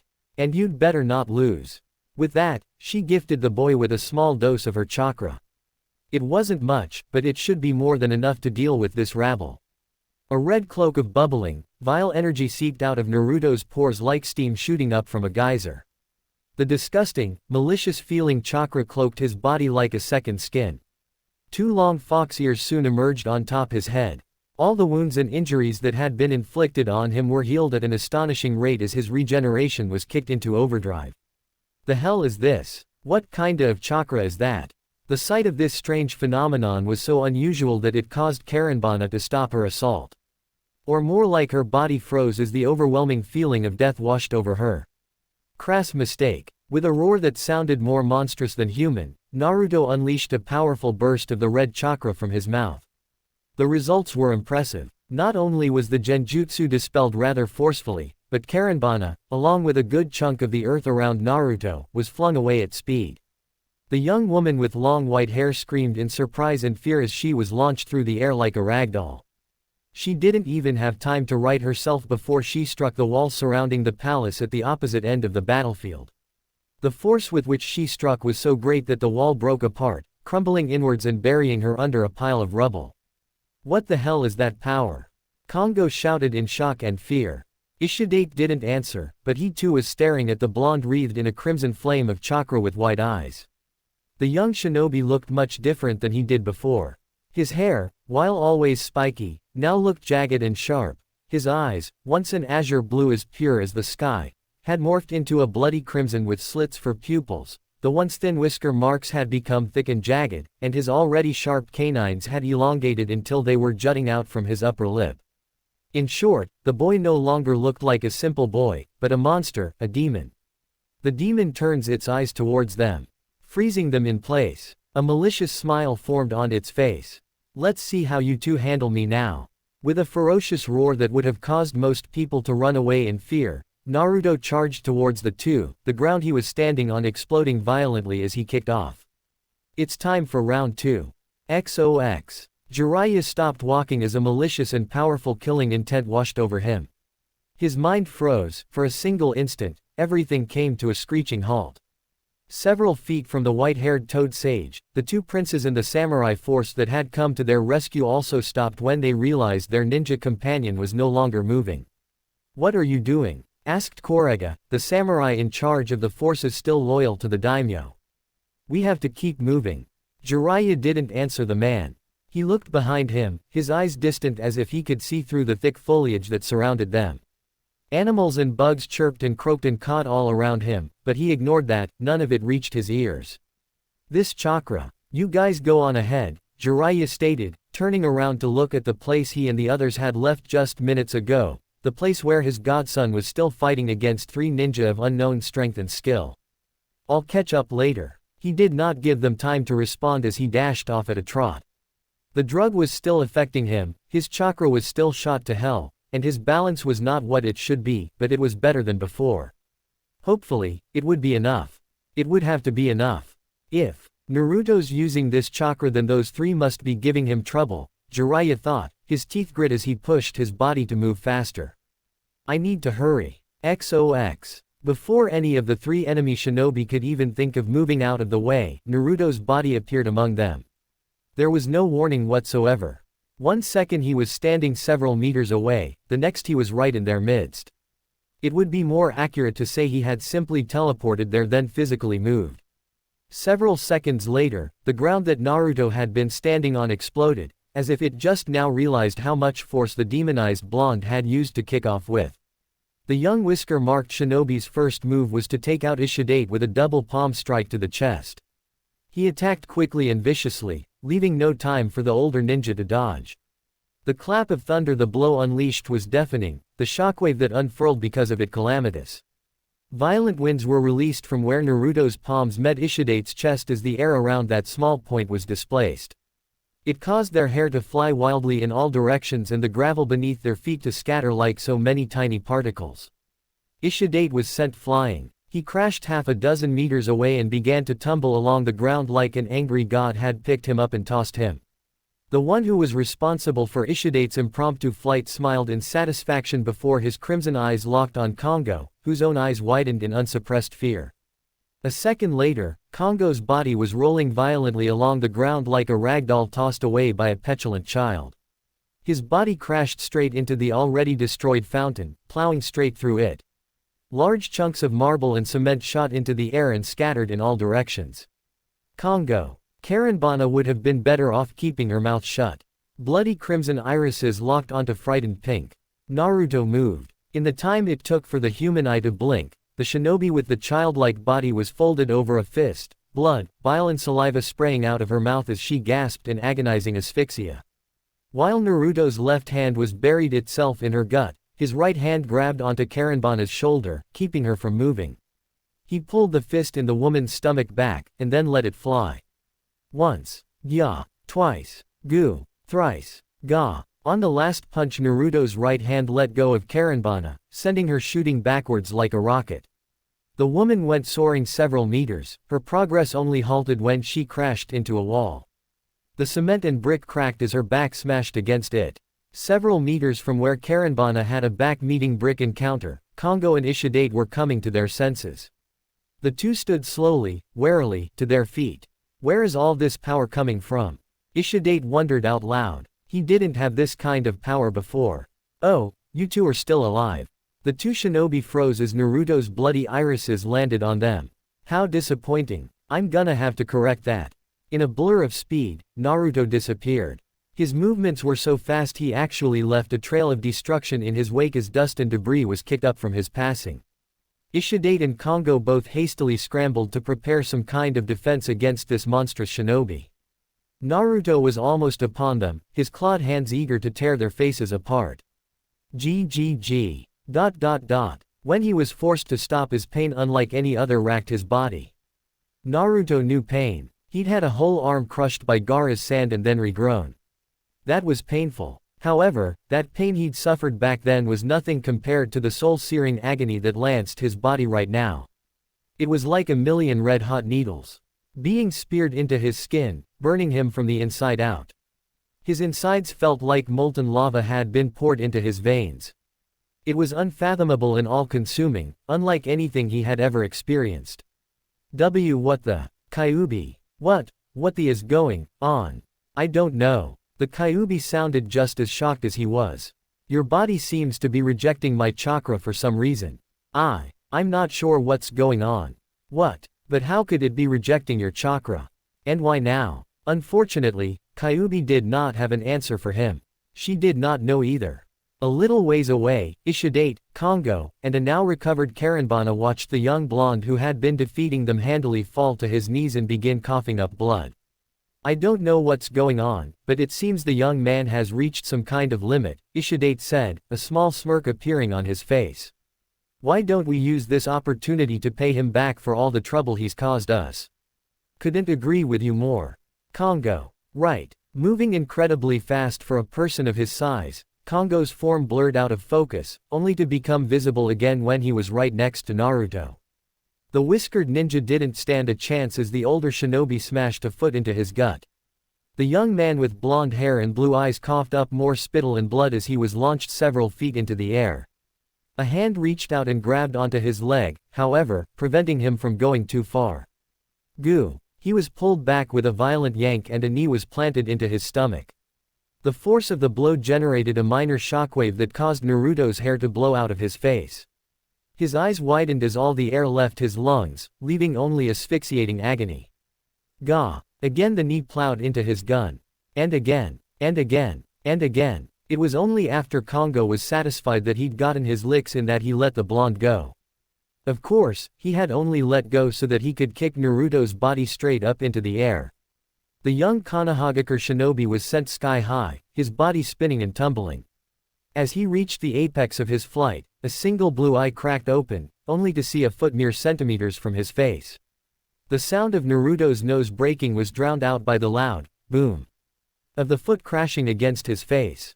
With gravity working against him, and the force of the kick being enough to displace the air and generate a small sonic boom, the blonde Jinchuriki was sent spiraling to the ground. Darkness engulfed his vision for a moment as pain eroded his senses. When he came to, everything around him was blurry, out of focus. There was a ringing in his ears, a static noise like you'd sometimes get when your radio had bad reception. After a few moments, Naruto realized was lying in a crater of some kind. There was gravel all around him, he could see it out of the corner of his eyes. Up above was the night sky. He thought he would be in pain, but for some reason, there wasn't. In fact, he couldn't feel much of anything right now.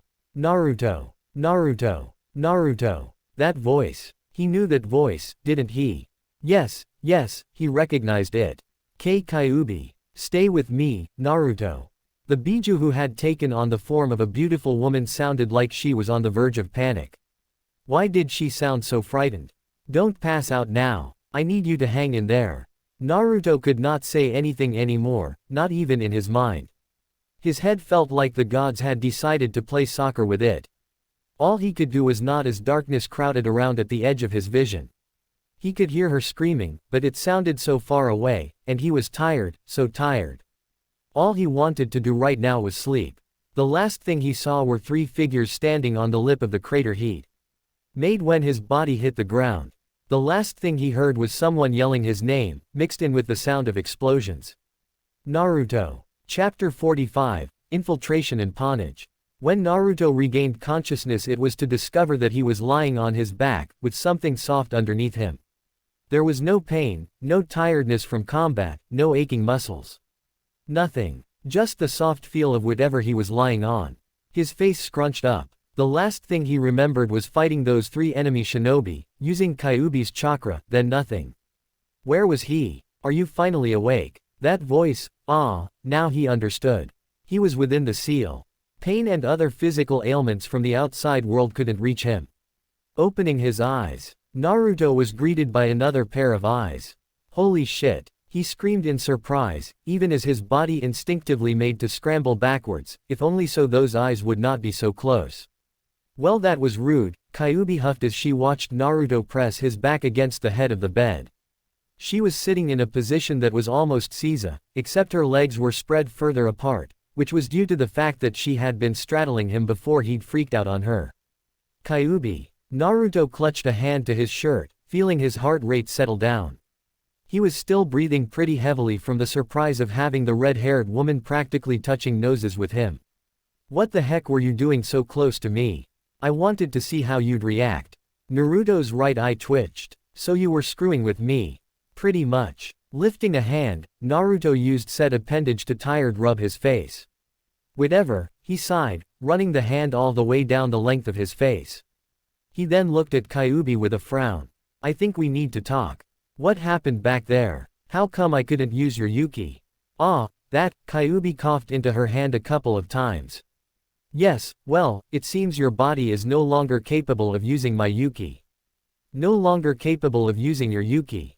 Naruto parroted. Why? How come? Because your own Yuki has now fully integrated with your body, Kyuubi answered. Knowing Naruto would not understand what she meant, the red-haired female continued.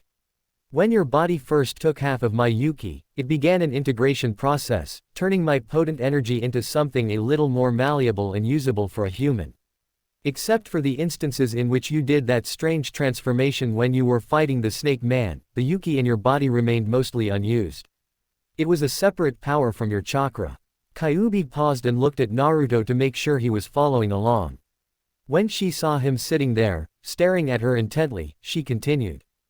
However, now that power, your chakra and your Yuki have fully combined to form a single power composed of about 1/4 chakra and 3/4 Yuki.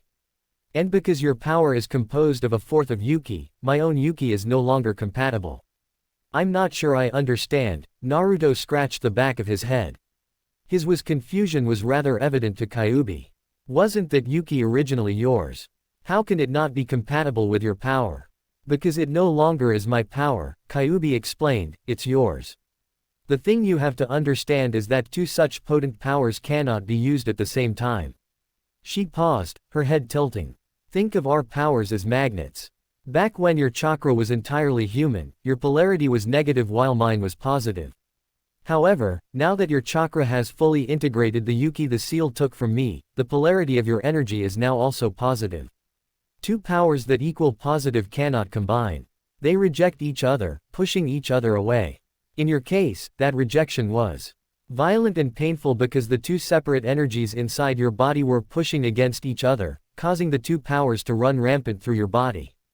After taking in everything Kyuubi was telling him, Naruto only had one question. So what are you saying? I'm saying that you can no longer rely on my Yuki to get you out of tough situations. Even using it passively to heal your wounds out of the question is it could very easily lead to your body being torn apart. I see, Naruto sighed as he leaned his head back to stare at the ceiling. Well, that sucks. Kyuubi's Yuki had been one of his aces for when he found himself running out of options. It had also been instrumental in keeping his body in top shape whenever it had been injured. The healing factor her Yuki provided was invaluable. He would never have been able to beat the likes of Gaara during the prelims had it not been for her Yuki. It's not all bad, Kyuubi informed him. Naruto perked up. Now that your Yuki has become fully integrated with your chakra, you should have increased control over it. Your Yuki should also provide you with a healing factor similar to what you had when you used my Yuki. She shrugged. I doubt you'll be growing arms back anytime soon, but things like poison and minor wounds will heal quickly. You can probably even regenerate from losing fingers and toes, maybe even a hand or a foot. But not an arm or a leg. Not until you learn to master your Yuki, Kyuubi said. Your control over it might improve, but Yuki is very different from chakra. It's much more potent, as you well know. Naruto blew out a long, slow breath and closed his eyes. It seemed the problems were just adding up today. So how would I go about learning to control my Yuki? I imagine you would do so by entering that transformed state of yours, but I can't say for sure. When Naruto opened his eyes to stare at her, Kyuubi frowned. What? It's not like this has ever happened before. We're in completely new territory. I'm just as much in the dark about all this as you are. So I guess I'll be figuring out how to control my Yuki on my own.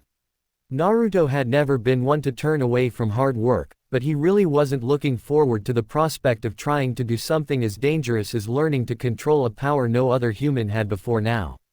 I'll help where I can, Kyuubi informed him. I'm just not sure how much help I can be. What? What are you staring at me like that for? Sorry, it's just, Naruto chuckled a bit, I guess I never thought I'd see the day where you would offer your help so readily. Even when you helped train me during the Chunin exams, you did so begrudgingly. Whatever, Kyuubi turned her head away from Naruto. Don't look too much into it. I just don't want a weak vessel. That's all. Hi. And don't act so patronizing either. XOX. You let them get away. Shibetaba screeched at the top of his lungs as he glared daggers at the group of ninja under his employ. He couldn't believe it. These three ninja he had paid for with his own money, had let not only Princes Michiru and Hikaru escape, but hadn't been able to kill either one of those two ninja that had come with them. If you can't even kill a single one of my enemies, then what the hell am I paying you for? If they were going to be this incompetent, he might as well not pay them at all. Failures like this didn't deserve even a cent of his hard-earned coin. The brat was more competent than we thought, Ishidate said through slightly clenched teeth. He was doing his best to keep his composure, but it was difficult when his employer was acting like an ignorant and spoiled prick. Not only was he immune to our poison, he was easily at the same level 1M. He also has a strange power that I've never seen before. I don't want to hear any of your excuses. Shibetaba shouted, pointing a quivering, fat finger at Ishidate. It took everything the villageless ninja had not to cave the mon's face in. Standing on either side of him, Karenbana and Congo looked like they were also having trouble trying to keep themselves restrained. Congo was visibly shaking and Karenbana had clenched her fist so tightly her already white knuckles looked like they might start turning translucent. Shibetaba turned away from the trio of ninja and walked towards the window that showed a splendid view of Tasuki no Kuni, his kingdom. He clasped his hands behind his back as he surveyed his domain. Ah, his domain. He really did like the sound of that. Seeing his land before him helped calm Shibetaba down, at least enough to think rationally. Because I am so magnanimous, I am going to give you three another chance, he told them, never taking his eyes off his kingdom. You are going to kill those two shinobi who are guarding the prince and bring both Michiru and Hikaru to me. Do this and I shall forget all about your failure. Ishidate glared at his employer's back. His left hand was clenched into a fist so tight his knuckles were turning white and several pops could be heard from the joints in his fingers cracking. After a moment, he allowed his hand to relax. Very well, Ishidate said, shocking his two companions. We shall exterminate those two ninja and bring both Prince Michiru and Hikaru to you. Ishii, Karenbana started, only to be silenced by her leader raising a single hand. Good, good, Shibetaba nodded, seemingly pleased. I'm glad to hear that. However, the portly man turned to give Ishidate and the other two a look that would have been fierce on anybody who wasn't shorter than 5 feet and wider than 2. Know that I will not tolerate any more failures on your part. If you fail to accomplish this task, you'll not receive a single cent from me. Understood. Ishidate placed an arm in front of his stomach and bowed slightly at the waist, just enough to be respectful, though the fact that he was doing so in such a condescending manner took any respect the gesture may have had away. We shall take our leave now. Come on Karenbana, Congo. Their leader turned around and swept past them, his long cloak billowing out behind him. After several seconds of staring, they also rushed out of the room, leaving Shibetaba alone. The group walked down the hall in silence. Candles were spaced every meter, lining the walls and casting a pale orange on the ground, floor and ceiling. Their forms cast eerie shadows that flickered as if alive every time they moved past a candle, and their footfalls gave dull thuds as they hit the crimson rug that lined the center of the hall. Ishidate, do you really think it's a good idea to continue supporting Shibetaba after what happened?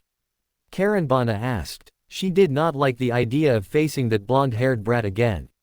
Just remembering how those crimson irises had looked at her while radiating enough bloodlust and killing intent to fill a lake made her shudder. Don't be ridiculous, Karenbana, Ishidate almost snorted. Our only shot at getting rid of those two was when we had the element of surprise. They had been counting on Jiraiya's guard being down and the poison hampering the Senin's ability to fight. The moment where they might have been able to win had long since passed. Now that Jiraiya is aware of us and knows that we have an odorless, tasteless poison, he'll be on guard. Our moment of surprise is gone, and with it any advantage we may have once possessed is gone as well. What's more, I doubt it'll be just Jiraiya we'll have to deal with. We'll also have to take care of that blonde brat too, and he has proven to be every bit as difficult to take out as Jiraiya. Then there was that strange power. Karenbana shuddered. So what do we do, then? Asked Congo. We'll stick around for a while longer, Ishidate said after a moment's thought. Jiraiya and that Naruto brat will no doubt come here with that army of theirs to retake the palace. We'll use the chaos caused by those two to make our escape, but not before helping ourselves to some of Shibetaba's riches. After the way they had stuck their necks out and nearly been killed for it, it was only fair. XOX. Jiraiya sighed as he sat in Seiza beside the futon he had placed Naruto in. The cave the two of them were currently located in was dank and dark, moisture coalesced on stalactites lowering from the ceiling. The drip, drip, drip, drip of water hitting the ground sounded several decibels louder than it should and was working on Jiraiya's already frayed nerves and patience. As the Senin looked at his apprentice, a growl tore itself from his lips. He smashed a fist onto his knee, cursing himself for his stupidity. To think someone of his caliber would be so off guard that he allowed himself to be poisoned. It was disgraceful. He was one of the Densetsu no Sanin and spy master to boot. This type of thing shouldn't happen to him. A grimace crossed his face. He only had himself to blame for getting poisoned. He had been so preoccupied by the current estrangement with his apprentice that he'd been caught completely off guard and allowed himself one of those girls he had no clue which to slip him a Mickey. It just went to show even the most experienced of ninja could still be taken by surprise. This is all my fault, Jiraiya muttered to himself as he closed his eyes and clenched his fists. His apprentice was lying there, dead to the world, completely comatose. If I hadn't been so stupid. A groan made Jiraiya halt mid-sentence. He opened his eyes and looked at Naruto. The blonde teen was finally beginning to stir. His eyes fluttered open. He blinked a few times, then tilted his head until his eyes landed on Jiraiya. Eros Sennin, he muttered lowly. Jiraiya's sweat dropped. He wasn't sure if he was pleased his apprentice was calling him Eros Sennin again, but figured it could only be a good thing. Where am I? You're in a hideout that the rebels. Jiraiya paused in thought before nodding slowly. Yeah, I guess that'll work. We're in the hideout the rebels are using to hide Michiru Dono and Hikaru.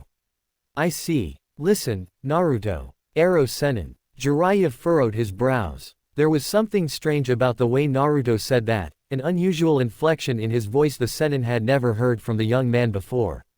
I'm sorry. Sorry. Jiraiya blinked. Sorry for what? For the way I've been treating you, Naruto sighed.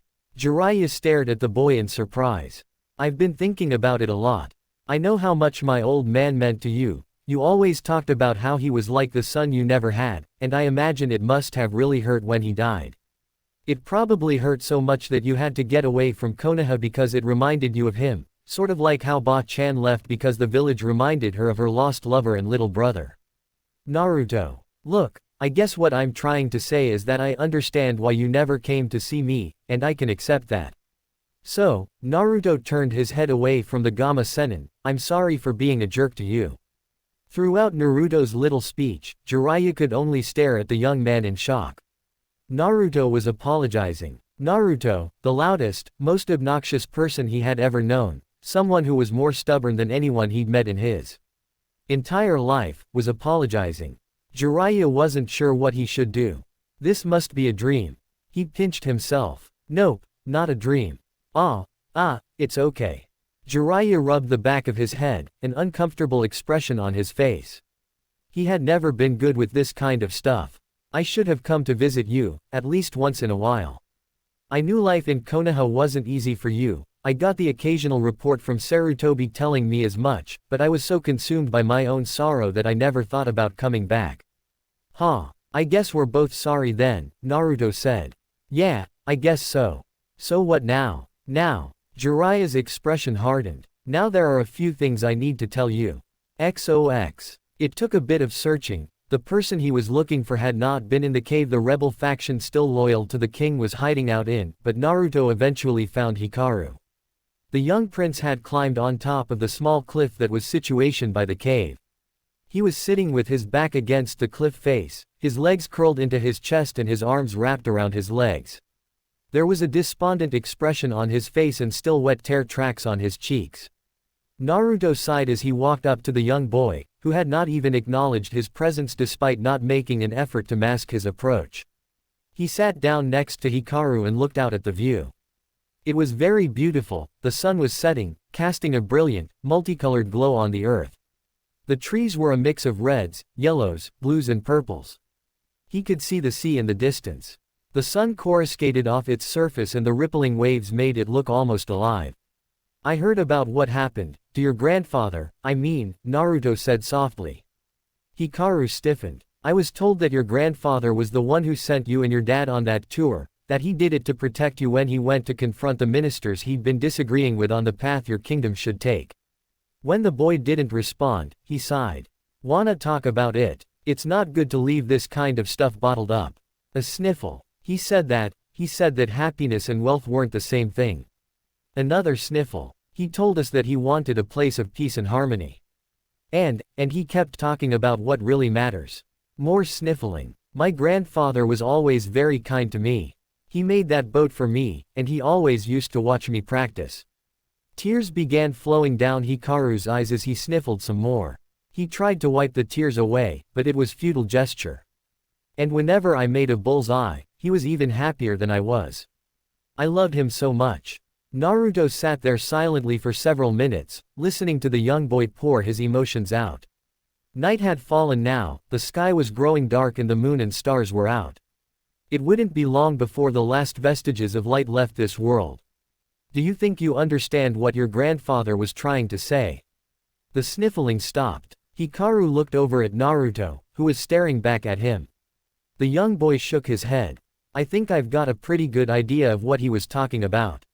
He was talking about what happens here. Naruto thumped his chest, right here in your heart. As Hikaru touched a hand to his chest, Naruto stood up.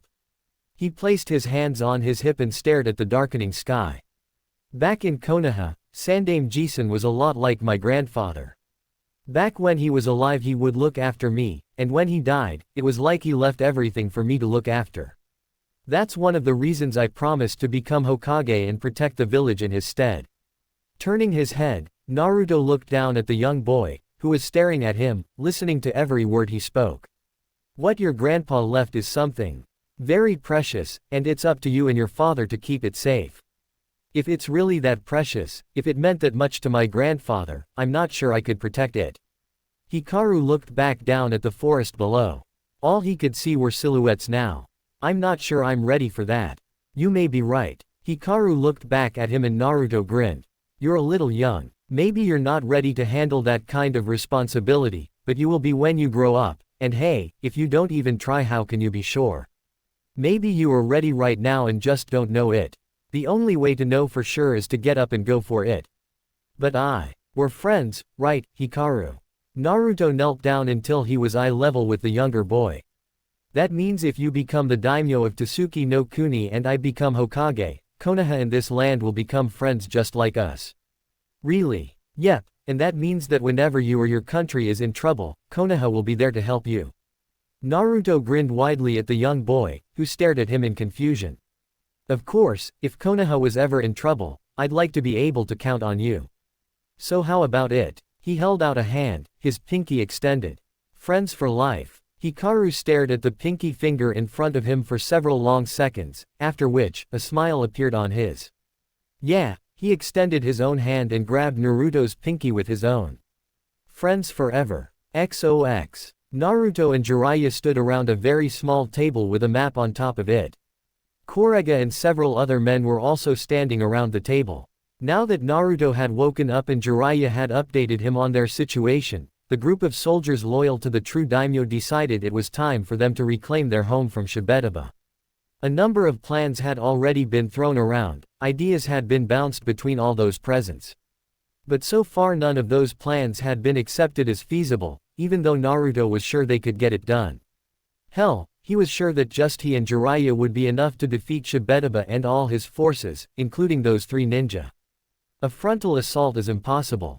There are simply too many soldiers loyal to Shibetaba. Even if we were capable of mounting a full-scale attack, we'd be overwhelmed. While the adults spoke and tried to plan out their attack on Shibetaba's palace, Naruto studied the map in front of him. It was an intricately detailed map of the palace. Looking it over he could see the map included even hidden passages. There were at least 16. Does Shibetaba know about the hidden passages? Asked Naruto. The adults all paused and looked at the youngest of them all. Jiraiya glanced at Korega with a raised eyebrow. He may know about some, but I doubt he'll know all of them, answered Korega.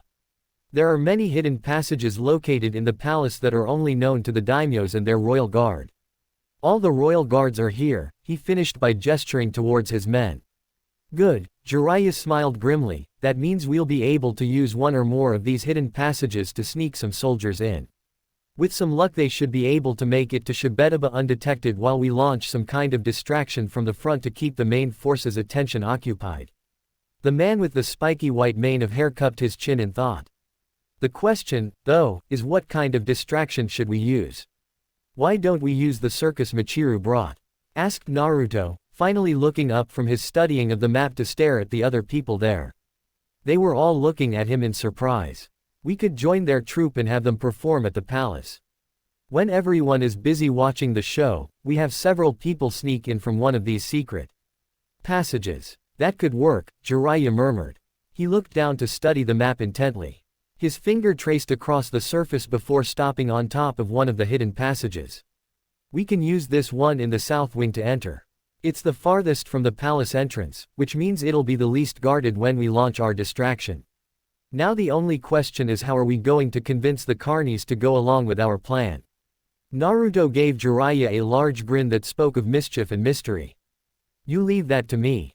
XOX. To the average observer, it would look like an ordinary day. The citizens were going about their business, shops were open and selling their wares and products, and children were running through the street.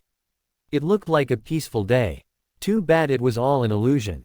The citizens' attempt at getting on with their daily lives was merely their effort to hide their unease at the recent string of events that had taken place in the last few weeks. First there was that strange commotion at the palace where a rebel faction had attempted to kill their daimyo, and now they had learned that Princes Michiru and Hikaru were traitors to the crown. It was early that morning when the announcement had been made, stating that Prince Michiru had been the one responsible for the attack on his own father. The citizens were understandably shocked. Prince Michiru had been responsible for the attack on his father.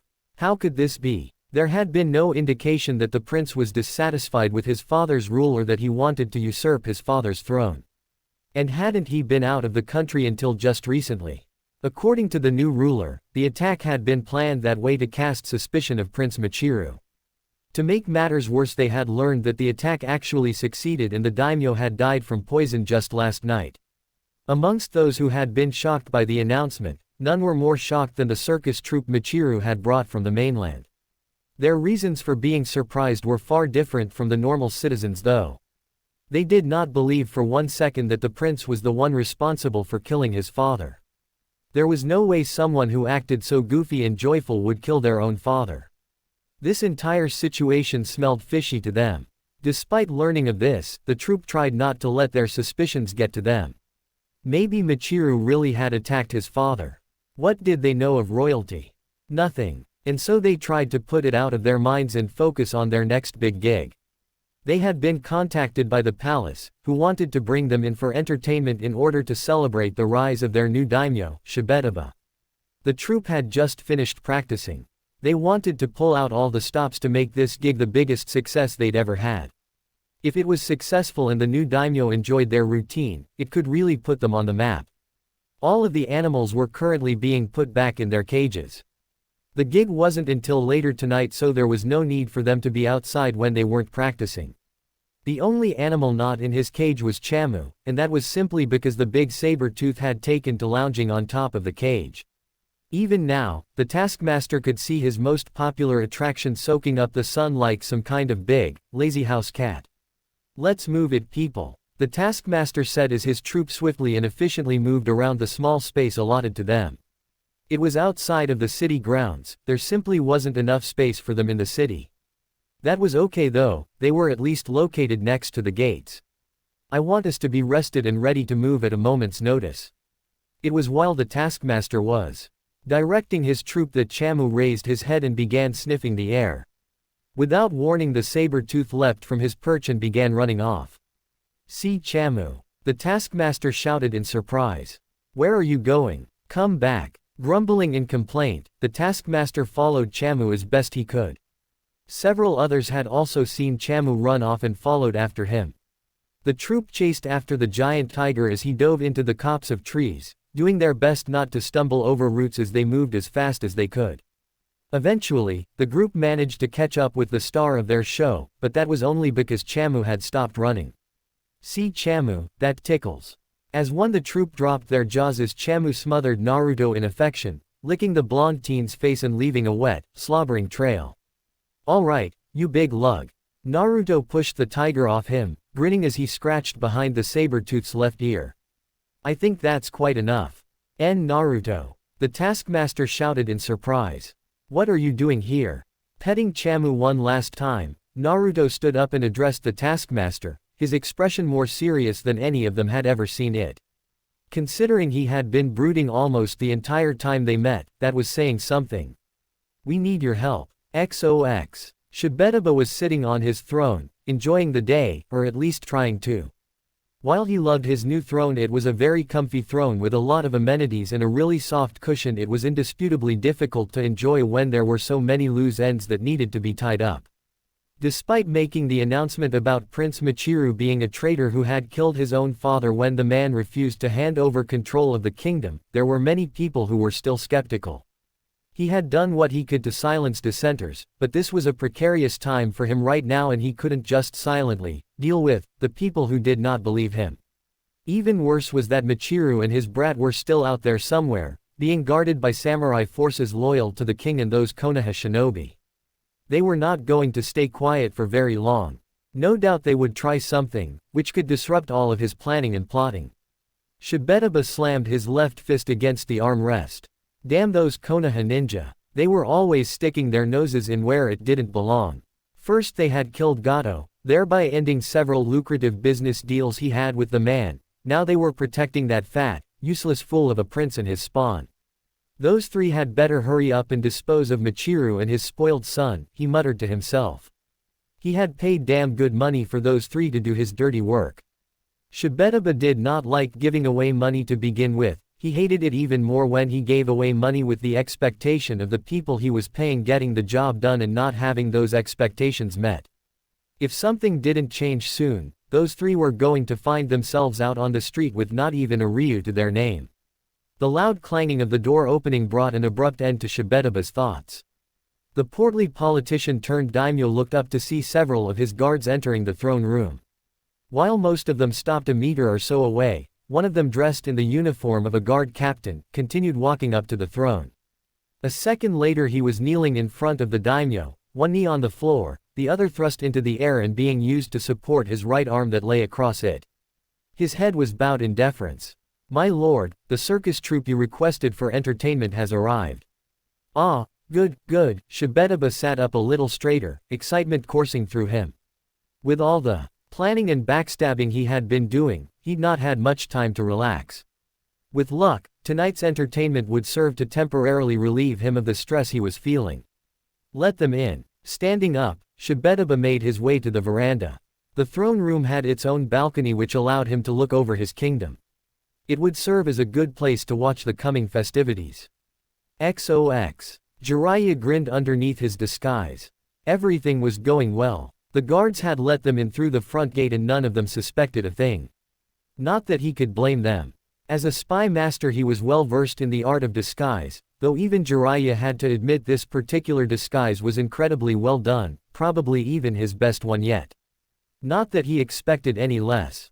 His disguises were just plain awesome. His outfit consisted of a large pair of bright red pants and a green vest. He wasn't wearing a shirt, allowing his awesome pecs and abs to be seen by all. The only thing he disliked about his disguise was that no one could see his awesome lion's mane of hair.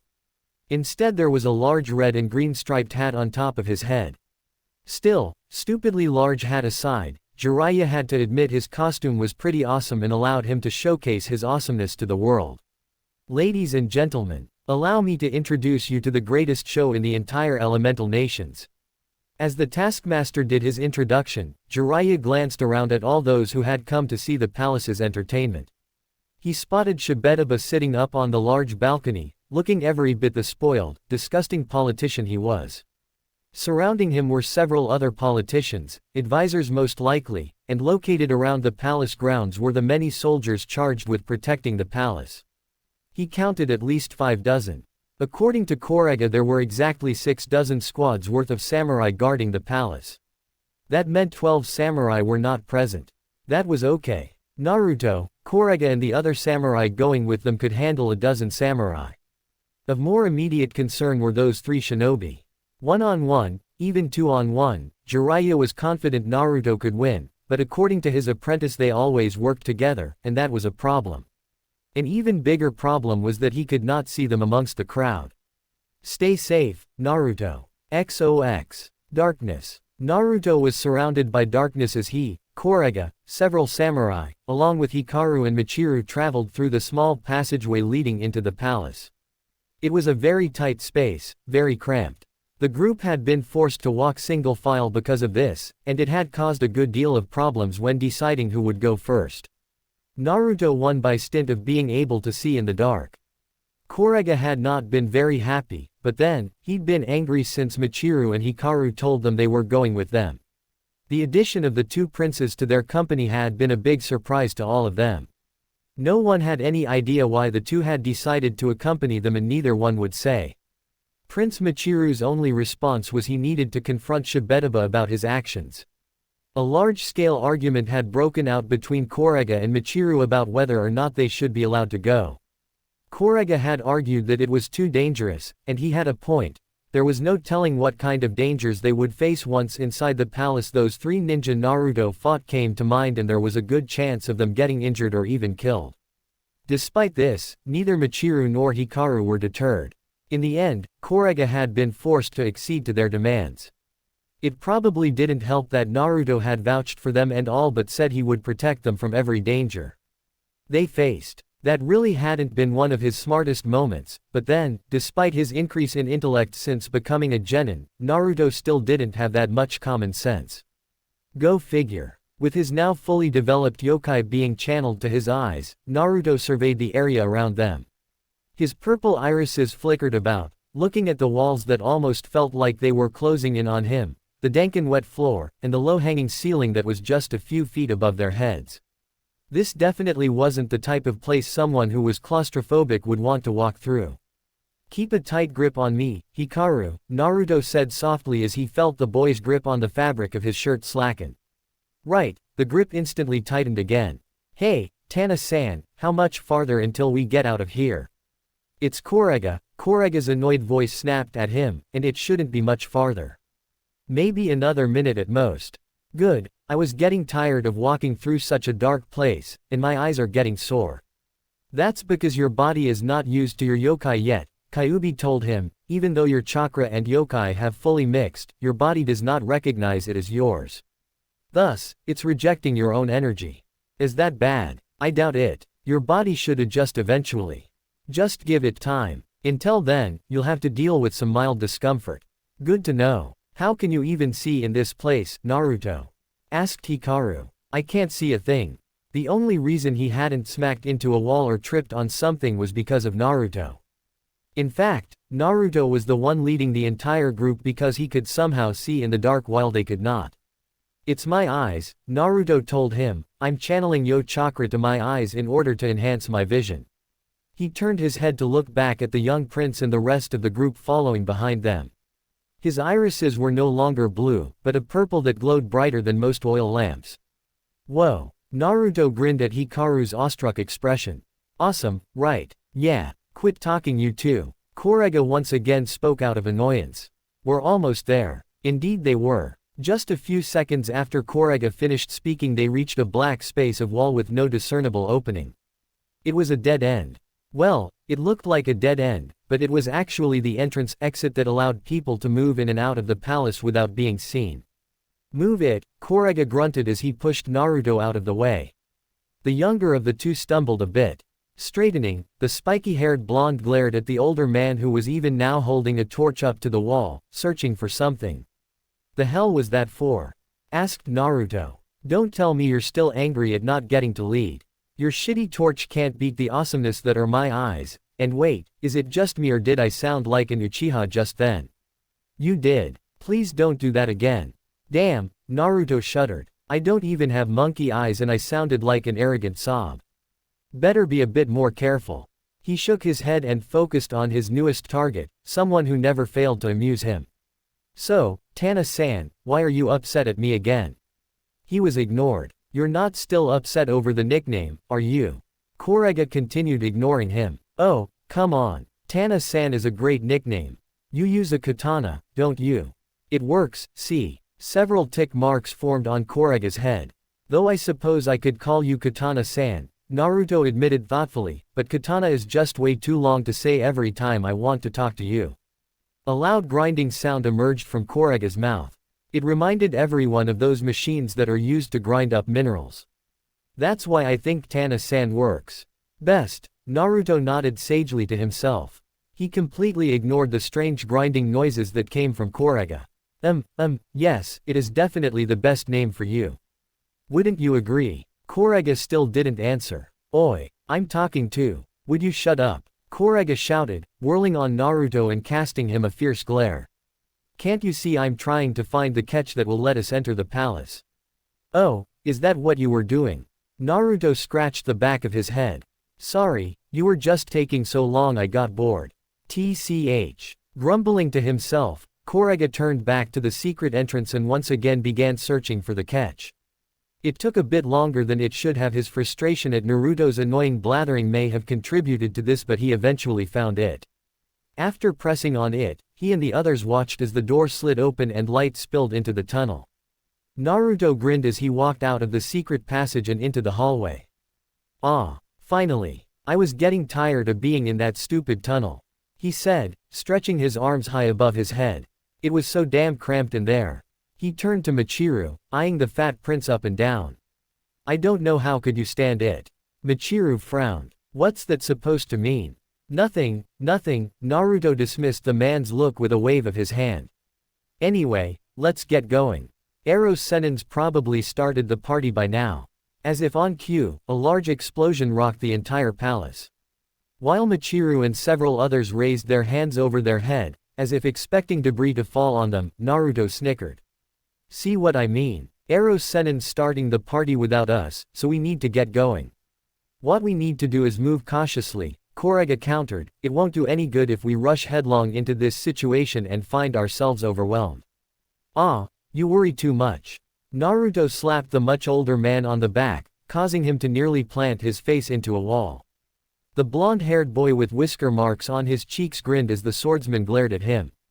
Don't be such a sour puss, Tana-san. This'll be a snap. It's Koraga. XOX. The show had gone off without a hitch so far. Shibetaba and the other ministers and politicians appeared to greatly enjoy the circus routine the troupe had put on. The group of greedy merchants and double speakers had clapped and cheered and oohed and awed. They appeared particularly enamored with Chamu, the troupe's saber-tooth and pride of the circus. Unfortunately, it was time for the curtain to fall on this charade. And now I would like to introduce one of the newest member of our circus, a man known far and wide for his incredible feats. Jiraiya. Shibetaba looked startled. Jiraiya. Indeed, it was none other than Jiraiya who walked onto the makeshift stage the circus troupe had set up for their act. He was still in costume, but that all changed as he grabbed a hold of his clothes and threw them off, revealing his normal shinobi wear of green short kimono shirt and matching colored pants, red haori with mesh undershirt, geta sandals and spiked headband with the kanji for oil on it. For my next act, I'll be showing you how real fire breathers roll. The man with spiky white hair and an indomitable spirit performed a series of hand seals. Kaden. Enden. His chakra spiked as oil gathered in his mouth. His cheeks bulged before he shot out several globs of oil at speed. Each ball of the black, viscous substance ignited in the air before it struck the ground. The earth all around them combusted in a brilliant blaze as the balls of flaming oil exploded against the gravel, sending chunks of earth, grass and cobblestone pavement flying. Several samurai also ended up getting caught in the explosion and were sent packing, their broken and burnt bodies hitting the ground with dull thuds. Seize them. Kill them. Amidst the chaos Jiraiya's jutsu had caused, Shibetaba began shouting orders in an attempt to bring the situation under his control. If he could just kill off some of those fools from the circus, he should be able to bring everyone to heel. Those people were not fighters and Jiraiya was a well-known bleeding heart. His chivalrous nature wouldn't allow him to let people die if he could help it. Unfortunately, what the traitorous former politician didn't count on was the circus troupe fighting back. From his position on the balcony, Shibetaba could only gape as his soldiers were smacked around by a pair of kangaroos, or getting trampled by the herd of elephants. Running across the courtyard like a bolt of white lightning, Chamu was also carving soldiers up with his claws and teeth. On his head was Kiki, the monkey, who was currently throwing rocks at the heads of soldiers. What are you idiots doing? Shibetaba's screech went ignored, not that this deterred him from shrieking some more. They're just a bunch of circus freaks. Kill them. Kill them all. I don't think so. What the? Dynamic entry. Shibetaba turned his head just in time to receive a powerful kick to the face. The fat and greedy politician was sent flying, his body smacking the stone floor harshly before rolling across it like a rag doll for several more feet. All of the senators and soldiers gaped at the young shinobi who'd just popped their leader a good one.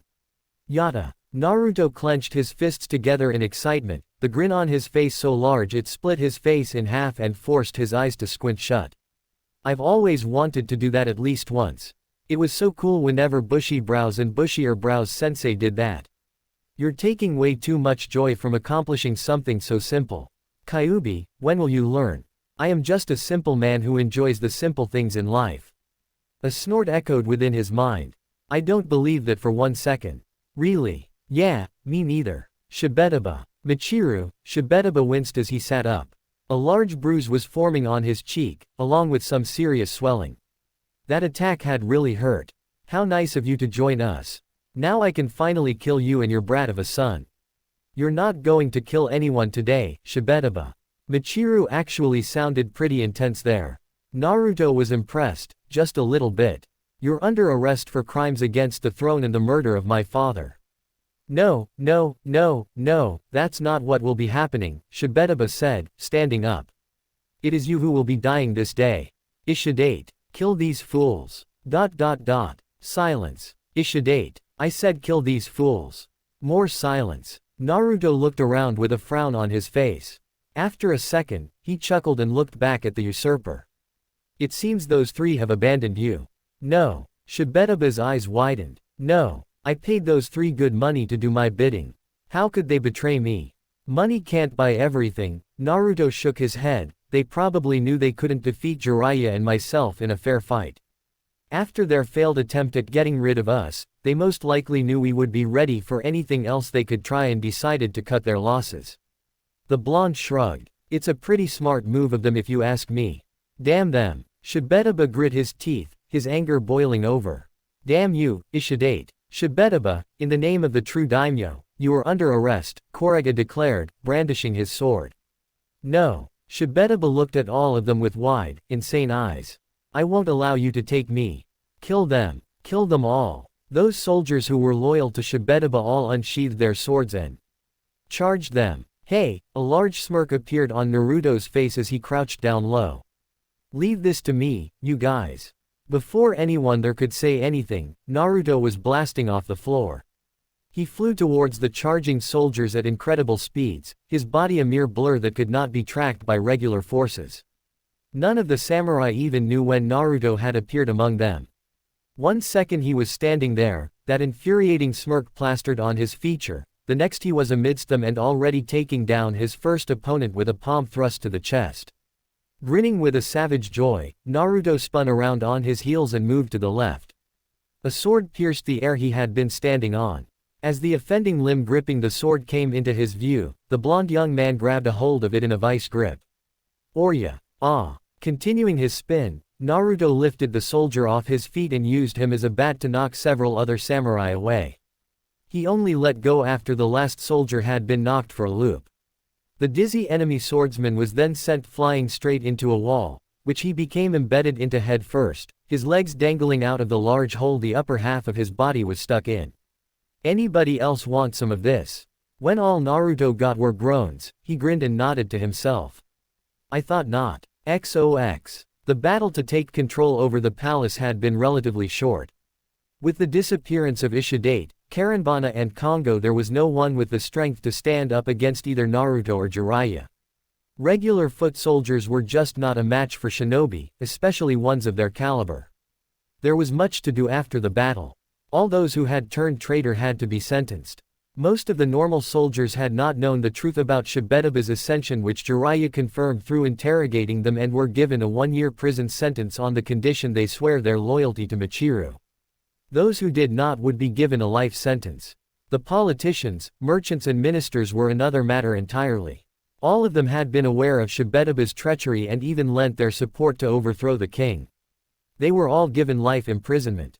Shibetaba, on the other hand, was given the death penalty for not only acts of treachery against the crown, but the murder of the former daimyo as well. That was a crime of the highest order and not something that simple imprisonment would rectify.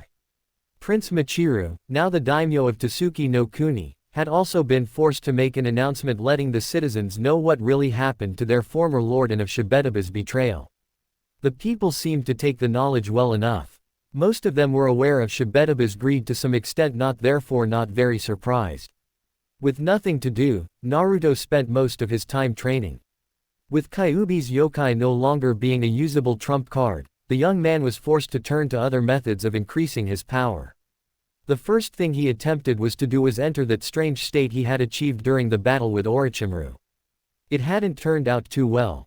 It seemed that Naruto's body was incapable of handling the stress of that transformation for more than 10 seconds. Kyuubi theorized that because his yokai and chakra were now truly one, it was much more powerful than it had been, and that all the power he now possessed put extreme amounts of stress on his body. This meant the only way he could increase the amount of time he was in that state was through constantly putting stress on his body to increase its durability. It was a lot harder than it sounded. Not to mention painful. While his relationship with Jiraiya was not what it had been before learning about his father, it was much improved from what it was at the start of this mission. The fact that it was Jiraiya who had saved Naruto from those 3 shinobi when his body had been essentially poisoned by Kyuubi's yokai was a serious point in his favor. And with Naruto no longer pushing him away, it meant they could get in some serious training. Say what you will about the man, Jiraiya knew his stuff. He was not considered a legend among shinobi for no reason, as Naruto quickly found out during all of their spars. Nearly a month after the execution of Shibetaba, peace had returned to Tsuki no Kuni, and Naruto and Jiraiya were ready to hit the road once again. "Do you really have to go?" asked Hikaru, sniffing as he looked up at the older male. Naruto grinned down at him, feeling a strange sense of nostalgia. He couldn't help but think he had been in this situation before as he ruffled the boy's hair. "Yeah, I do," Naruto answered, "but don't worry too much. I doubt this is the last time we'll see each other. After all, if I become Hokage and you become daimyo, we'll have to meet if we want to finalize our alliance. Promise you'll come back to visit." Hikaru held out his left hand, pinky finger extended. Chuckling, Naruto wrapped the pinky of his right hand around the extended pinky. "Promise. Come on, brat," Jiraiya called, "we need to head out. There are a lot more places I want us to get to before the end of this trip." "I'm coming, Ero Sennin. Stop being so impatient, ya damn pervert."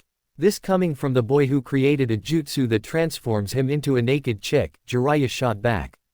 "He got you there." "Whatever," Naruto muttered, a small blush staining his cheeks. He looked back at Hikaru. "I'll see ya around, kiddo." As Naruto ran off to catch up with Jiraiya, who he began arguing with not long after, Michiru placed a hand on his son's shoulder. "I doubt this will be the last time we see them, Hikaru. I'll have to remember to thank him the next time we meet. While I still don't know what my father meant when he talked about what was important, I think I'm beginning to." Hikaru looked at his father, then back towards where the blonde and his sensei were disappearing into the distance. He hoped this would not be the last time they met as well. XOX. Several miles from Tsuki no Kuni's capital city, Ishidate, Kongo and Karenbana sat around their small campsite. The trio of ninja had managed to get out of the palace with a good deal of treasure thanks to all the chaos the circus and Konoha shinobi had caused. While it wasn't enough for them to retire for life, it would hold them over until they found their next job. "Looks like you were right to leave them, Ishidate," Karenbana said. The fire she was sitting near crackled and popped. The light from the flames cast an orange glow upon her pale face and created stark, contrasting shadows that danced across her pale skin. "Of course I was," Ishidate said. "Going up against one of the Sannin and his apprentice after our first failed attempt would have been foolish." He was confident in his own skills, but he also knew his limits. He would have stood no chance against the fabled Gamma Sennin. Better to retreat and fight another day than die under the services of some pompous fool. "Whatever," Kongo grumbled angrily as he slammed his fist into the ground, "I still want to smash that damn brat for making us look like a bunch of fools." "Do you now?" At the sound of the unknown voice, all of their eyes widened. How had someone gotten that close? They hadn't even sensed anyone approach their camp. Despite their surprise, the three were still experienced ninja and responded accordingly. Each one leapt to their feet and prepared to destroy whoever had dared to intrude upon their camp. Ku, there is no need for violence." A figure stepped out of the shadows, one that caused all three to quake. The smile on his face did not help ease their fears. "I have no intention of fighting you three. Rather, I have a proposition I think you would find very beneficial." Thank you for watching. Please remember to like and subscribe, and I'll catch you in the next part.